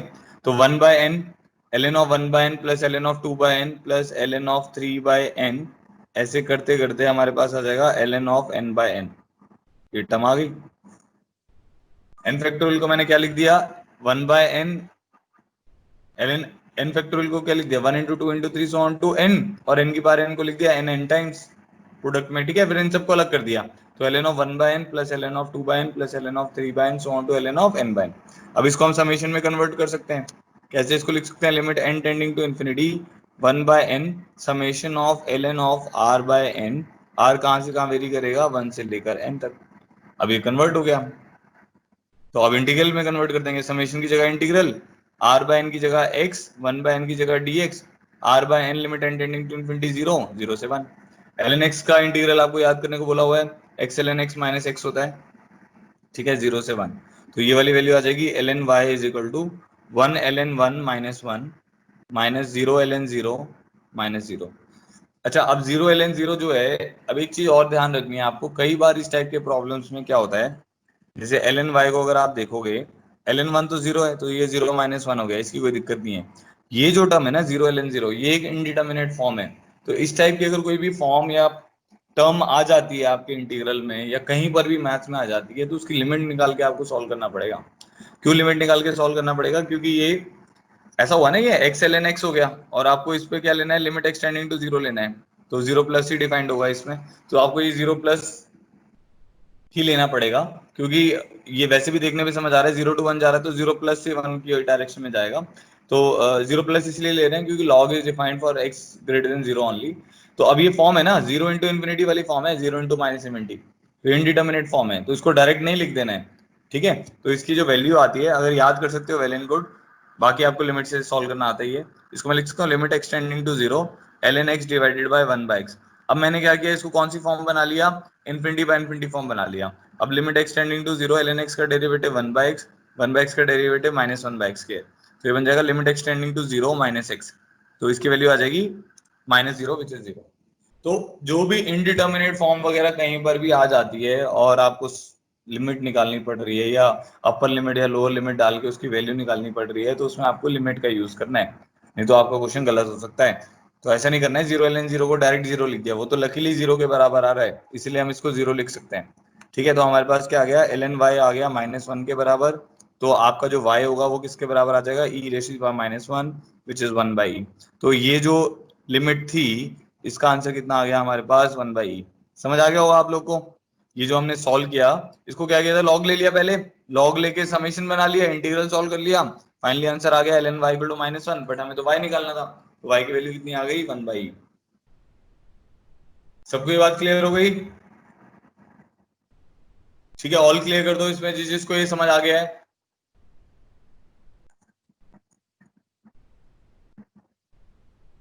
ठीक है, कुछ डाउट है तो बताओ मुझे अभी तक।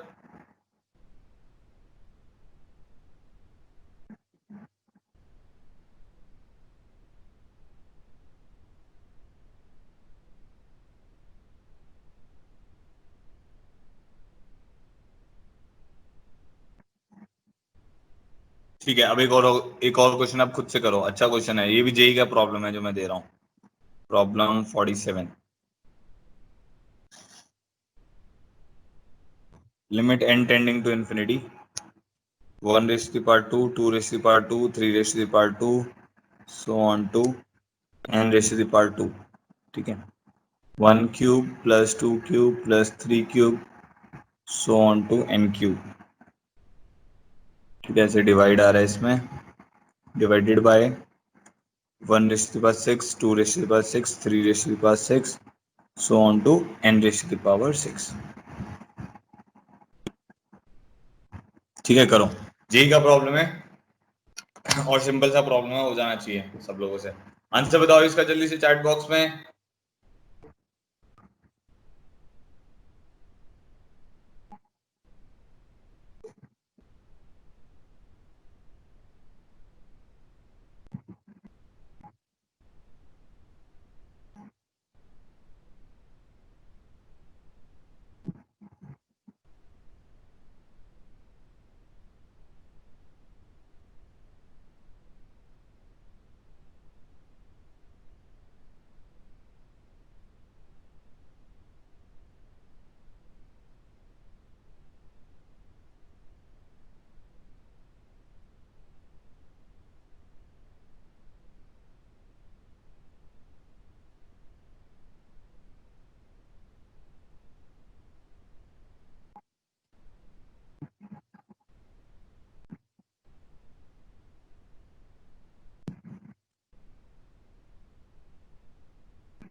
नहीं, जीरो नहीं आएगा आयुष इसका आंसर।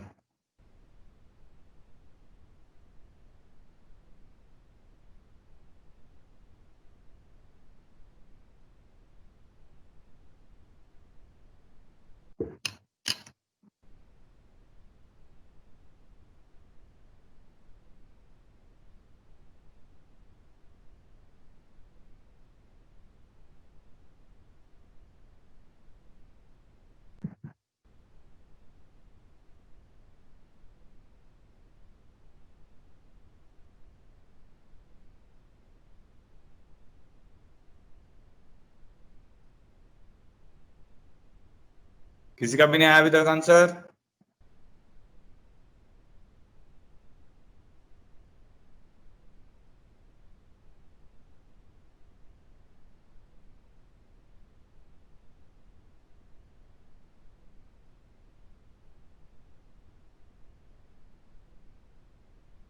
सेवन बाय ट्वेल्व आएगा, हाँ शैली ने सही लिखा है।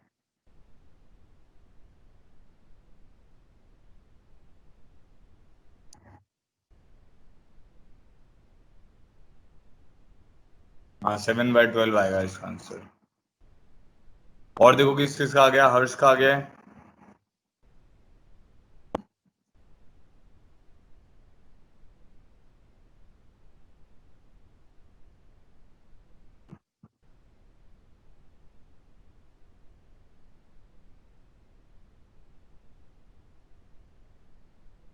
ठीक है चलो देखो मैं बता रहा हूँ। अब हमें क्या करना है, इसमें तीन ऐसे समेशन है, ठीक है। तो तीनों समेशन को हम क्या कर सकते हैं, 1/n f of r by n बना सकते हैं, और तीन इंटीग्रल बन जाएंगे। बस सिंपल सा ये कहानी है। तो आप इसको ऐसे लिख सकते हो, limit n tending to infinity. इसको क्या करो, 1/n बनाना है आपको तो n स्क्वायर से डिवाइड करना पड़ेगा, तो n स्क्वायर से मल्टीप्लाई भी कर दो। ठीक है, तो ऐसा करते हैं, इसको लिखा 1/n, 1 square by n square. देखो इधर देखो ध्यान से, 2 स्क्वायर बाय n स्क्वायर, ठीक है, plus 3 square by n square, plus so on to n square by n square. तो बेसिकली आपने फर्स्ट टर्म को किससे डिवाइड किया है, n क्यूब से डिवाइड किया है। नेक्स्ट टर्म को देखते हैं, 1/n times of 1 cube by n cube, 2 cube by n cube, plus so on to n cube divided by n cube. अब ये जो सेकंड टर्म थी आपकी, इसको आपने डिवाइड कर दिया n क्यूब से, इसको आपने डिवाइड कर दिया n4 से, 1/n अलग कर दिया, बाकी n क्यूब इस टर्म के साथ क्लब कर दिया। ठीक है, इसको आपको डिवाइड करना पड़ेगा किससे, n7 से। तो 1/n⁶, 2/n⁶, 3/n⁶, करते करते n/n⁶। ठीक है, तो इसको आपने किससे डिवाइड कर दिया, n⁶ से। तो आपने न्यूमरेटर को डिवाइड किया हुआ है n⁶ से, डिनोमिनेटर को भी डिवाइड किया हुआ है n⁶ से, तो कोई दिक्कत ही नहीं है। तो ये जो इंटीग्रल आएगा ये अब क्या बन जाएगा, एक्स स्क्वायर dx। लिमिट कहां से कहां आ जाएगी, 1/n से लेके n/n तक, तो 0 से 1, इंटू ये इंटीग्रल क्या बन जाएगा, एक्स क्यूब dx, लिमिट आ जाएगी 0 से 1। ये वाला इंटीग्रल, ये जो डिनोमिनेटर वाला है, ये इंटीग्रल क्या बन जाएगा, 0 to 1 x⁶ dx। बीच में एक स्टेप और लिखना पड़ेगा, समेशन वाला वो मैंने नहीं लिखा है। x³ 1/3, x4/4 1/4, x7/7, लिमिट भी डाल रहा हूँ मैं यहाँ पे साथ में, तो आ जाएगा 1/7। तो इसका आंसर आ जाएगा 7/12। सबको समझ आ गया, नहीं समझ आया, किसी को कोई भी कंफ्यूजन है तो बताओ। आप बेटा रागिनी शैली, आप किसी और चैट बॉक्स में लिखे जा रहे हो, ये चैट बॉक्स ऊपर वाला है जो आज की क्लास का है, उसमें लिखो। हाँ अभी ठीक लिख रहे हो। रागिनी तुमने भी कहीं और ही लिख दिया है, जो करंट चैट बॉक्स चल रहा है उसमें लिखो, ठीक है। हाँ ठीक है, ऐसे ही किया है तो बहुत बढ़िया। 7/12 आंसर आना चाहिए आप लोग का।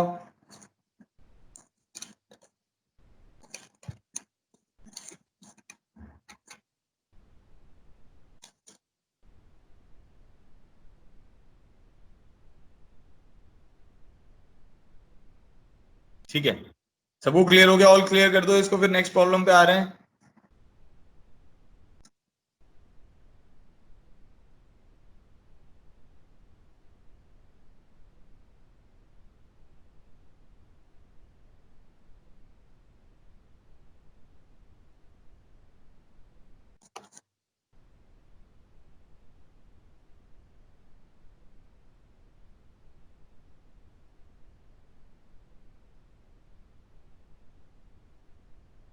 अब इस प्रॉब्लम को देखो, limit n tending to infinity, ऐसा ही प्रॉब्लम है ये same, tan of pi by 2n, tan of pi by 2n into tan of 2 pi by 2n into tan of 3 pi by 2n, so on to tan of pi by 2 whole power 1 by n। इसको solve करो, answer बताओ।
शैली का 1 आ गया।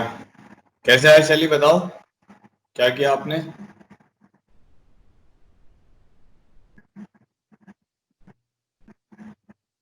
Integral क्या बना वो बताओ मुझे।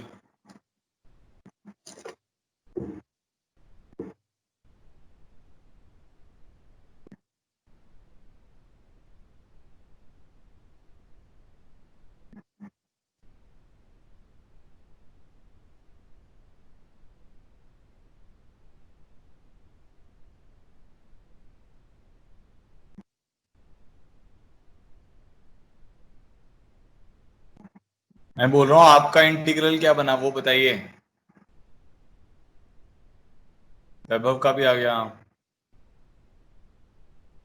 बाकी लोगों को मेरी आवाज सुन रही है, स्क्रीन दिख रहा है।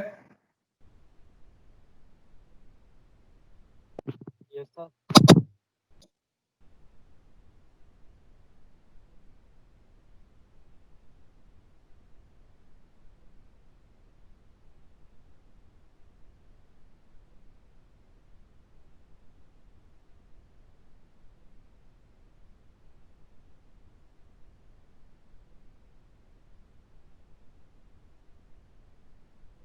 चलो सुनो देखो, चलो मैं बता देता हूँ जल्दी से क्या करना था इसमें। क्योंकि पावर में 1 बाय एन है तो आप क्या करेंगे, लॉग लेंगे, तो इसको y मान लेते हैं। तो हमारे पास इंटीग्रल क्या आ जाएगा, सॉरी इंटीग्रल नहीं, अभी लॉग लेंगे तो ln y आ जाएगा। क्या आ जाएगा, limit n tending to infinity 1 by n ln of क्या टर्म आ जाएगी, tan of pi by 2n। पहली ये टर्म आ जाएगी, क्योंकि आप लॉग लोगे तो ये टर्म मल्टीप्लाई हो रहे हैं तो क्या हो जाएगा, ऐड हो जाएंगे। ln ऑफ यहाँ पे क्या आ जाएगा, tan of 2 pi by 2n। ठीक है, फिर ln ऑफ tan ऑफ ये वाली टर्म क्या आ जाएगी, 3 पाई बाय 2n। ऐसे करते करते लास्ट में आप क्या आ जाएगा, ln ऑफ tan ऑफ, क्योंकि पाई बाय 2 लिखा हुआ है ना तो मतलब क्या हो जाएगा, n पाई बाय 2n हो जाएगा। तो पाई बाय 2 को हम लिख सकते हैं n पाई बाय 2n। तो ये हमारा बन गया समेशन। ठीक है, क्या लिख सकते हैं अब, l n y is equal to limit n tending to infinity 1 by n l n of tan of r by n बनाना है ना। तो देखो यहां पे कितना आया 1 बाय एन, इस वाली टर्म में कितना आ गया 2 बाय एन, इस वाली टर्म में कितना आ गया 3 बाय एन। तो क्या लिखेंगे pi by 2 r by n. R कहां से कहां वेरी कर रहा है, आर पहले 1 से स्टार्ट हुआ और लास्ट में एन बाय एन तक गया। ठीक है, ये बन गया। अब इंटीग्रल बना लो इसको। तो l n y is equal to summation की जगह integral l n of tan of r by n की जगह एक्स लिखना है, पाई बाय 2 एक्स, यहाँ पे 1 बाय एन की जगह डी एक्स आ जाएगा 0 से 1। ठीक है, ये इंटीग्रल बन गया। तो l n y is equal to 0 to 1 l n of tan of pi by 2 x x. ये यहां तक किसका आ गया था, एक बार चैट बॉक्स में लिखोगे यहां तक आपका आ गया था।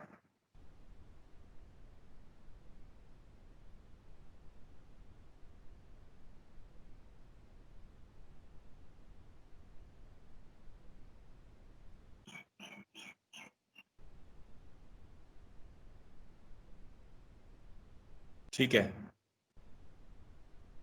तो यहां तक आ गया। अब इसके बाद हम क्या करेंगे, इसको लिख सकते हैं l n y is equal to, अब क्या करो आप इस पे किंग रूल लगा दो, 0 to 1 l n of x की जगह पे क्या लिखोगे a plus b minus x, तो वो बन जाएगा tan of pi by 2 minus pi by 2 x, तो वो cot of pi by 2 x बन जाएगा बेटा।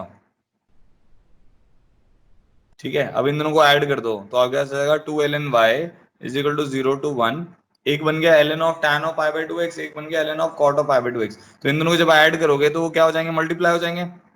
तो tan of pi by 2 x into cot of pi by 2 x हो जाएगा। ठीक है, अब ये कैंसिल आउट होके क्या हो जाएंगे 1, लॉग 1 कितना होता है 0, तो 2 एल एन वाई आपके पास 0 का इंटीग्रल 0, तो एल एन वाई आपका 0 आ जाएगा, वाई कितना हो जाएगा e की पावर 0 विच इज 1। तो हमारा आंसर आ जाएगा y इज इक्वल टू 1। बस खत्म। ठीक है, बहुत बढ़िया। जिसका भी वहां तक आ गया था उसके बाद उसको किंग रूल लगाना था, फिर ये क्वेश्चन सॉल्व हो जाता। ठीक है, चलो यहां तक आपको क्लियर हो गया। अब आते हैं थोड़ा सा और जो इससे थोड़ा मुश्किल प्रॉब्लम है उस पे। अब समझना एक बार और अच्छे से। प्रॉब्लम 49, ये दोनों प्रॉब्लम अब जेई के हैं और ये 2-3 बार रिपीट हो चुके हैं ये सेम प्रॉब्लम। ठीक है, तो अभी जो सबसे पहले कर रहे हैं वो है MCQ, where a belongs to r and a is not equal to -1, limit n tending to infinity 1 raise to the power a कोई कांस्टेंट नंबर है। ठीक है, a आपके पास क्या है, कोई कांस्टेंट नंबर है। तो 1 raise to the power a plus 2 raise to the power a plus 3 raise to the power a, इसी के ऊपर बेस्ड प्रॉब्लम है। n minus 1 raise to the power a plus n raise to the power a, ये आ गया। इसके साथ divide में क्या है वो देखते हैं।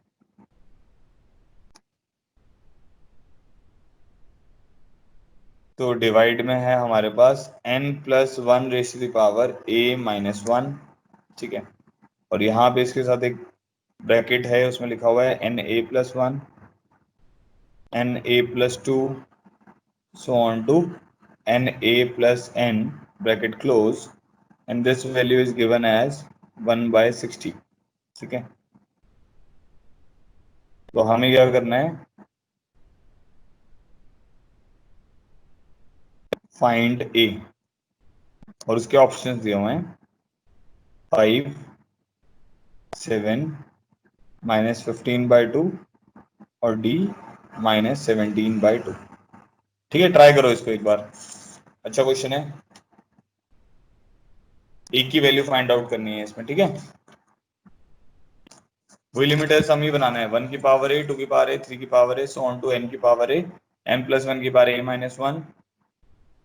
ठीक है, इसको इसीलिए कर रहे हैं क्योंकि इस पर बहुत बार प्रॉब्लम आ चुका है, इसी टाइप का प्रॉब्लम लास्ट ईयर भी आया एक, इसलिए इसको करो ध्यान से, आंसर निकालो।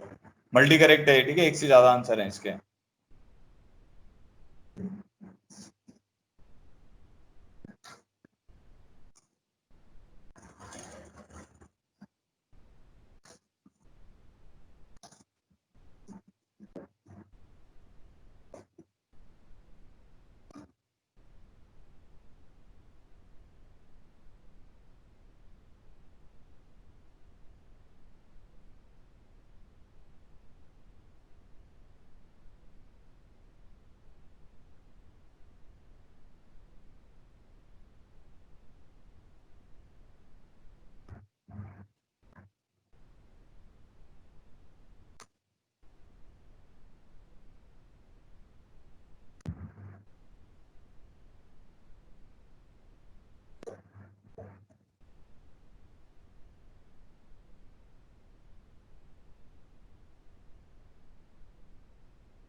बनी बात किसी की?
इसमें ना ए में एक क्वाड्रेटिक बनेगी, आप वहां तक भी मेरे को निकाल के बता सकते हो, चैट बॉक्स में लिख दो कि ये क्वाड्रेटिक बनी है।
चलो देखो मैं बताता हूँ।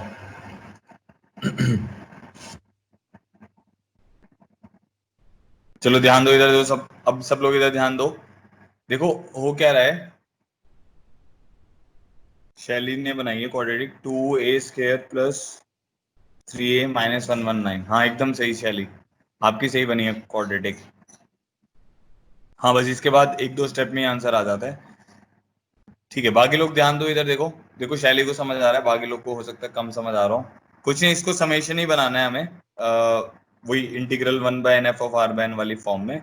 तो अगर आप ऊपर देखो, न्यूमरेटर में n की पावर a बन रहा है, और डिनोमिनेटर में क्या हो रहा है, n+1 की पावर a-1 है। ठीक है, तो हम एक काम करते हैं, n की पावर a से इसको मल्टीप्लाई डिवाइड कर देते हैं। तो मैंने लिखा limit n tending to infinity, n की पावर a से डिवाइड करूंगा तो क्या आएगा, 1/n की पावर a प्लस 2/n की पावर a प्लस 3/n की power a and so on to, यहां तक आ जाएगा n/n की पावर a। तो मैंने किससे डिवाइड कर दिया न्यूमरेटर को, n की पावर a से। ऐसे ही डिनोमिनेटर को भी डिवाइड करूंगा। तो इधर मैं क्या करूंगा, ये वाली जो टर्म है इसके साथ n की पावर a-1 क्लब करूंगा, तो 1 प्लस 1/n की पावर a-1। ठीक है, इधर इसके साथ इंटीग्रल में आ जाएगा n की पावर, क्योंकि a से डिवाइड कर रहे हो आप, तो n की पावर a-1 तो यहाँ कर दिया। अब एक n जो है, एक a जो है वो इन सब के साथ क्लब करेंगे। दोबारा से सुनना, a की पावर n से, n की पावर a से, सॉरी, n की पावर a से डिवाइड कर रहे हैं न्यूमरेटर और डिनोमिनेटर को। ठीक है, तो n प्लस n की पावर a से जब आप डिवाइड करोगे, तो n की पावर a-1 मैंने यहाँ क्लब कर दिया, और एक n जो है वो मैंने यहाँ क्लब कर दिया। ठीक है, तो n की पावर a से न्यूमरेटर तो डिवाइड हो ही गया।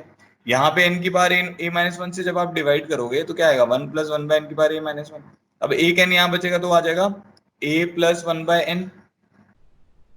प्लस ए प्लस 2/n प्लस ए प्लस 3/n, ऐसे करते करते लास्ट में आपके पास आ जाएगा a प्लस n/n, ठीक है। And this is given as 1/60, this is given equal to 1/60, ठीक है। अब हम क्या करेंगे, अब हमें समेशन बनाना है। देखो ये वाली वैल्यू तो आपकी 1 बन जाएगी, क्योंकि ये क्या बन रहा है 1 प्लस 1/इंफिनिटी, ठीक है। तो 1 प्लस 1/इंफिनिटी कितना हो जाएगा, 1 प्लस 0, तो 1 प्लस 0 की पावर a माइनस 1, ठीक है। तो 1 प्लस 0 की पावर a माइनस 1 कितना हो जाएगा, 1 की पावर a माइनस 1, तो ये वाली टर्म तो आपकी 1 को जा रही है, ठीक है जी। इसको 1/n से डिवाइड कर दो, इसको भी 1/n से डिवाइड कर दो, या 1/n से मल्टीप्लाई कर दो, बेसिकली एक ही बात है। 1/n से मल्टीप्लाई कर दो और इसको 1/n से मल्टीप्लाई कर दो, तो आपका ऊपर एक समेशन बन गया। क्या समेशन बन गया, limit n tending to infinity 1/n summation of r by n की पावर a, r कहां से कहां तक जा रहा है, 1 से लेकर n तक जा रहा है। नीचे वाले में क्या है, 1/n summation of a plus r by n, और r कहां से कहां जा रहा है हमारे पास, 1 से लेकर n तक जा रहा है, ठीक है। अब ये बन गया, ये इंटीग्रल क्या बन गया, ये 1/60 के बराबर दिया हुआ है, इधर लिख देते हैं इसको। तो ये इंटीग्रल हमारे पास क्या बन गया, x की पावर a dx, कहां से कहां तक, 0 से 1 तक, ठीक है। ये बन गया, ये क्या बन जाएगा, ये इंटीग्रल बन जाएगा a plus x d x, कहां से कहां तक, 0 से लेकर 1 तक, क्योंकि 1/n limit n tending to infinity क्या होगा, 0, n/n limit n tending to infinity कितना होगा, 1, तो डिवाइडेड बाय 1/60। तो ये हमारे पास अब इंटीग्रल आ जाएगा, ये क्या बन जाएगा, x की पावर a प्लस 1/a+1, 0 से 1, ठीक है, इंटू 1 डिवाइडेड बाय, ये इंटीग्रल क्या बन जाएगा, x² 2 प्लस ax, लिमिट डाल दो 0 से 1 डिवाइडेड बाय 1/60। तो यहाँ पे अगर हम पुट करेंगे तो ये आ जाएगा 1/a+1, ठीक है, इंटू यहाँ पे पुट करेंगे तो 1 plus a plus half is equal to 1/60। इतना क्लियर हो गया, ठीक है। अब ये इसको सॉल्व करेंगे तो हमारे पास आ जाएगा 1/a+1 इंटू 1/2a+1, और ये 2 न्यूमरेटर में चल जाएगा 1/60, तो ये हमारे पास आ जाएगा a+1 into 2a+1 is equal to 120, ठीक है, ये बन गया। तो अब इसको सिंप्लीफाई कर लेते हैं और इसका आंसर आ जाएगा, क्या बन जाएगा, 2a² प्लस 3a+1, तो -119 इक्वल टू 0, ठीक है। हर्ष ने भी ये बता दिया है, ठीक है, हाँ। अब इसको सिंप्लीफाई करना है, तो 119, 119 का फैक्टर 7 होता है, 7 1 जा 7, और 4 9 7 7 जा 49, ठीक है। तो ये बन जाएगा 2a² plus 17a minus 14a minus 119 equal to 0। तो यहाँ से a कॉमन आ जाएगा, 2a प्लस 17 माइनस 7 कॉमन आ जाएगा, 2a प्लस 17 इक्वल टू 0। तो a की दो वैल्यू आ जाएंगी, या तो 7 आ जाएगा, या a की वैल्यू -17/2 आ जाएगी, ठीक है। ये दो पॉसिबल वैल्यूज हो जाएंगी, तो इसके ऑप्शन 7 और -17/2 है, तो बी और डी इसका आंसर हो जाएगा, ठीक है। तो b and d are the answer for this problem.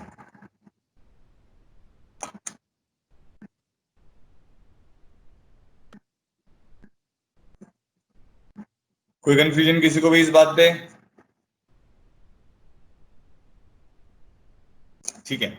अब और एक प्रॉब्लम देखते हैं, जो दूसरा भी जो जेई में आ रखा है उसको भी देखते हैं, ठीक है। तो ये हमारा प्रॉब्लम था 49, प्रॉब्लम 50 देखो,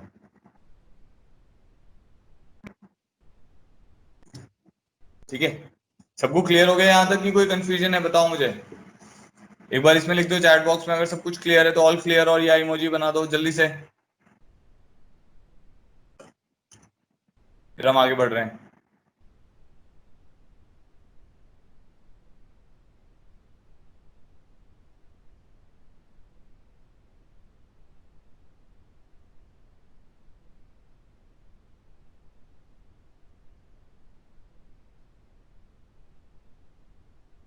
ठीक है, आगे बढ़ते हैं, नेक्स्ट आते हैं।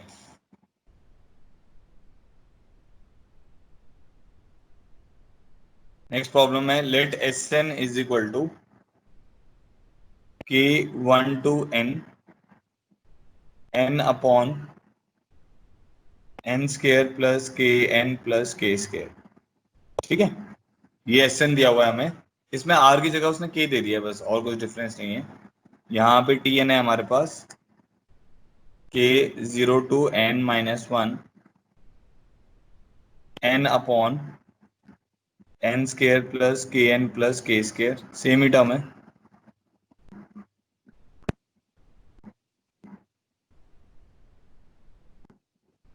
ठीक है, और ये कह रहा है for n is equal to 1 2 3 so on to जहां तक भी जा रहा है।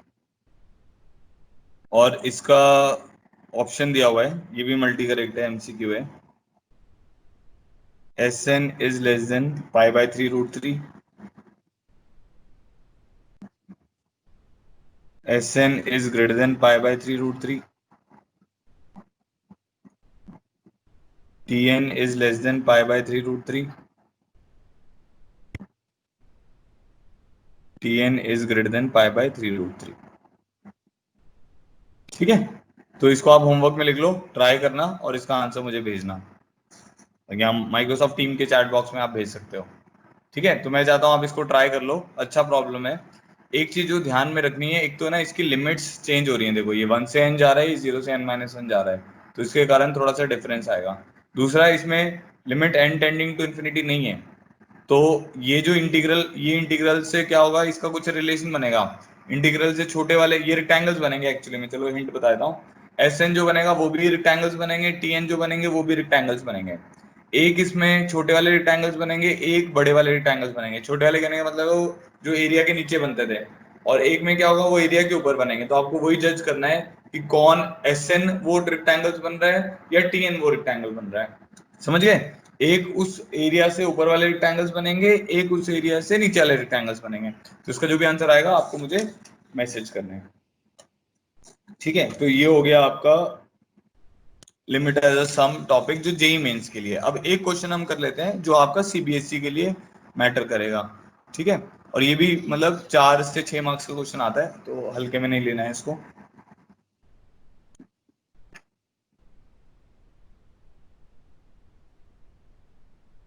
ठीक है, देखो क्या प्रॉब्लम है ये।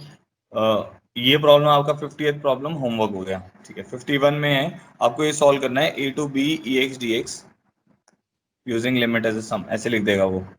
ये सीबीएसई का प्रॉब्लम है। ठीक है, तो अब ऑब्वियसली बात है, देखो ये जेई में वो पूछेगा नहीं आपसे, क्योंकि इसको तो सॉल्व करना बहुत आसान है, ई की बार बी माइनस सी की बार ए, इसका आंसर आ जाएगा। तो जेई में ऐसा क्वेश्चन वो नहीं पूछेगा। तो ऑब्वियसली ये क्वेश्चन सीबीएसई में पूछा जाता है 4 या 6 मार्क्स का। अगर इजी होता है तो वो 4 मार्क्स में आ जाता है, थोड़ा सा मुश्किल होता है तो वो 6 मार्क्स में आ जाता है। ठीक है, अब आपको ये ध्यान रखना है कि हमने इस इंटीग्रल को आपको बताया था a to b f of x d x को क्या लिखा था।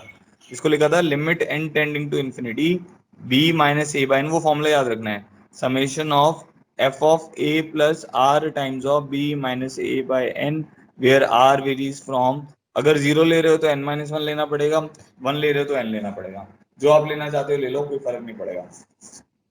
ठीक है, तो ये टर्म बना दी। अब फंक्शन आपका क्या है, e की पावर x है, तो यहाँ पे अब मैं लिख रहा हूँ limit n tending to infinity b minus a by n, यहाँ पे लिख दिया r 0 to n minus one e raise to the power, function क्योंकि e है ना, तो e raise to the power a plus r times of b minus a by n। अब basically concept ये है कि आपको इसको लिमिट से सॉल्व करना है, तो हम इसको लिमिट से सॉल्व करेंगे। चलो अब देखते हैं। अब इसको ऐसे लिख सकता हूँ, ये जो अपना आया था इसको लिख दिया limit n tending to infinity, ये फॉर्मूला याद है ना, उसके बाद तो लिमिट का क्वेश्चन बन गया भी है, तो इसको मैं लिख दिया b minus a by n. R को जीरो लिखेंगे तो ई की पावर ए आ जाएगा, आर को जीरो लिखोगे तो क्या आ जाएगा, ई की पावर ए। आर को वन लिखोगे तो क्या आ जाएगा, ई की power a plus b minus a by n आ जाएगा। नेक्स्ट लिखोगे तो क्या आ जाएगा, इसको एक काम करते हैं थोड़ा और इजी बनाने के लिए, इस टर्म को मैं ऐसे लिख सकता हूँ, यहीं पे लिख देता हूँ, e की power a plus r into b minus a by n है ना, इसको ऐसे लिख देते हैं e की पावर a इंटू ई की power r times of b minus a by n, क्योंकि पावर a की पावर x इंटू e की पावर y क्या होता है, e की पावर x प्लस y, तो e की पावर a तो आपका कॉमन आ जाएगा, कांस्टेंट हो गया ना वो तो। अब जो समेशन है वो r into b minus a by n के ऊपर आ जाएगा, तो आ जाएगा e की पावर जीरो पहले स्टेप में, e की power one into b minus a by n, next आ जाएगा e की power two into b minus a by n, ऐसे करते करते लास्ट में आप जाओगे e की power n minus one into b minus a by n. ये टर्म बन जाएगी।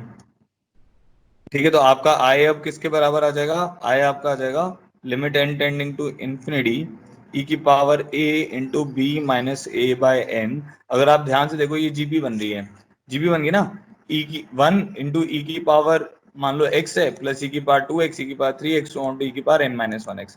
तो इसका सम कितना आएगा? a इंटू ई की power b minus a by n. R की पावर n होता है ना, तो total number of terms n है, क्योंकि 1 से लेके n माइनस 1 और एक ये टर्म है, -1 अपॉन ई की power b minus a by n -1। ये टर्म आ गया हमारे पास। ठीक है जी, तो अब क्या बन गया हमारा इंटीग्रल जो बनेगा वो बन जाएगा i is equal to e की पावर a, ये n से n कट गया, ये वाली टर्म तो बन गई ई की power b minus a minus 1, ये अलग कर लेते हैं। अब बच गया limit n tending to infinity, जिसमें n आ रहा है b minus a by n upon e की power b minus a by n -1। अब यहाँ पे लिमिट लग जाएगी, क्योंकि b और a फाइनाइट वैल्यूज हैं, तो ये वाली वैल्यू जीरो को टेंड कर रही है, तो और ये वाली वैल्यू भी जीरो को टेंड कर रही है, तो ये वो बन गया ना। अगर आप ध्यान से देखो ई की power t minus 1 by t, limit t tending to zero, तो ये पूरा लिमिट जो है ये 1 हो जाएगा। तो आपका आंसर क्या आ जाएगा? ई की पावर b माइनस ई की पावर a, और ये आप प्रूव करना चाह रहे थे, ये आपका आंसर आ गया। ठीक है, समझ आया इसको लिमिट सम से कैसे करना है, मतलब इंटीग्रल को लिमिट कैसे बनाना है, ये आपके सीबीएसई में काम आएगा, और लिमिट को इंटीग्रल कैसे बनाना है वो जेई में काम आएगा। देखो भाई बताओ, यहां तक कोई दिक्कत किसी को भी?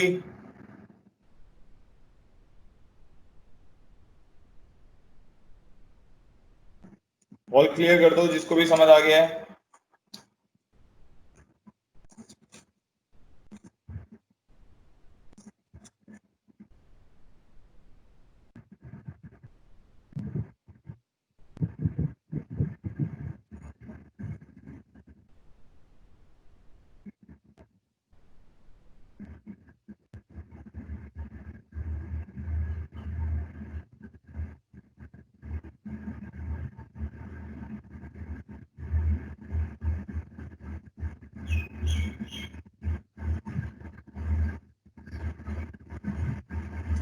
ओके जी, आपको समझ आ गया? आप तो लेट आए हैं भाई, लेट मत आया करो, आपको फिर समझ कैसे आएगा? देखो मैं एक बार और बता रहा हूँ, शैली जी को समझ नहीं आया है। ए टू बी की पावर स्टार्टिंग एक्स से डी था एक्स को मैं। हमने, हाँ स्टार्टिंग से आ गया था तू? Yes sir. ठीक है, a to b e x d x का जो इंटीग्रल है उसको कैसे सॉल्व किया हमने। अब ये वाला फॉर्मूला आपको ध्यान में रखना है, ये फॉर्मूला ध्यान में है तो आपका प्रॉब्लम सॉल्व हो जाएगा। तो फॉर्मूला क्या था? A to b f of x d x को ये पहले बता रखा है इस लेक्चर में, limit n tending to infinity b minus a by n r zero to n minus one का summation f of a plus r times of b minus a by n. अब फंक्शन क्या था? ई की power x, तो उसमें ये fit कर दिया, इस फंक्शन की जगह पे वो लिख दिया ई की power a plus r times of b minus a by n. तो ई की पावर ए प्लस समथिंग होगा तो उसको ऐसे लिख सकते हैं ई की पावर ए इंटू ई की power r times of b minus a by n. फिर क्या हुआ? ई की पावर ए कांस्टेंट है समेशन के लिए, उसको बाहर ले गए। ठीक है, limit n tending to infinity b minus a by n, और इस समेशन को ओपन अप कर दिया, तो बन गया ई की पावर जीरो, ई की power one times of b minus a by n, e की power two times of b minus a by n, e की power n minus one times of b minus a by n. अब ये GP का सम बन गया, तो GP का सम लगा दिया, तो इसमें लास्ट में जाके क्या बन गया? जीपी का सम कैसे लगाते हैं? ए इंटू आर की power n minus one upon r minus one, फिर लास्ट में जाके limit n tending to infinity पे वो बन गया ए की power t minus one by t where t tending to zero, क्योंकि जब एन इन्फिनिटी को टेंड करेगा तो b minus a by n जो होगा वो जीरो को टेंड करेगा, तो ए की power t minus one by T जो है ये टर्म आपकी वन बन जाएगी। ठीक है, तो ए की पावर ए इंटू ए की power B minus a minus one आ गया, तो ए की पावर बी माइनस ए की पावर ए आंसर आ गया हमारा।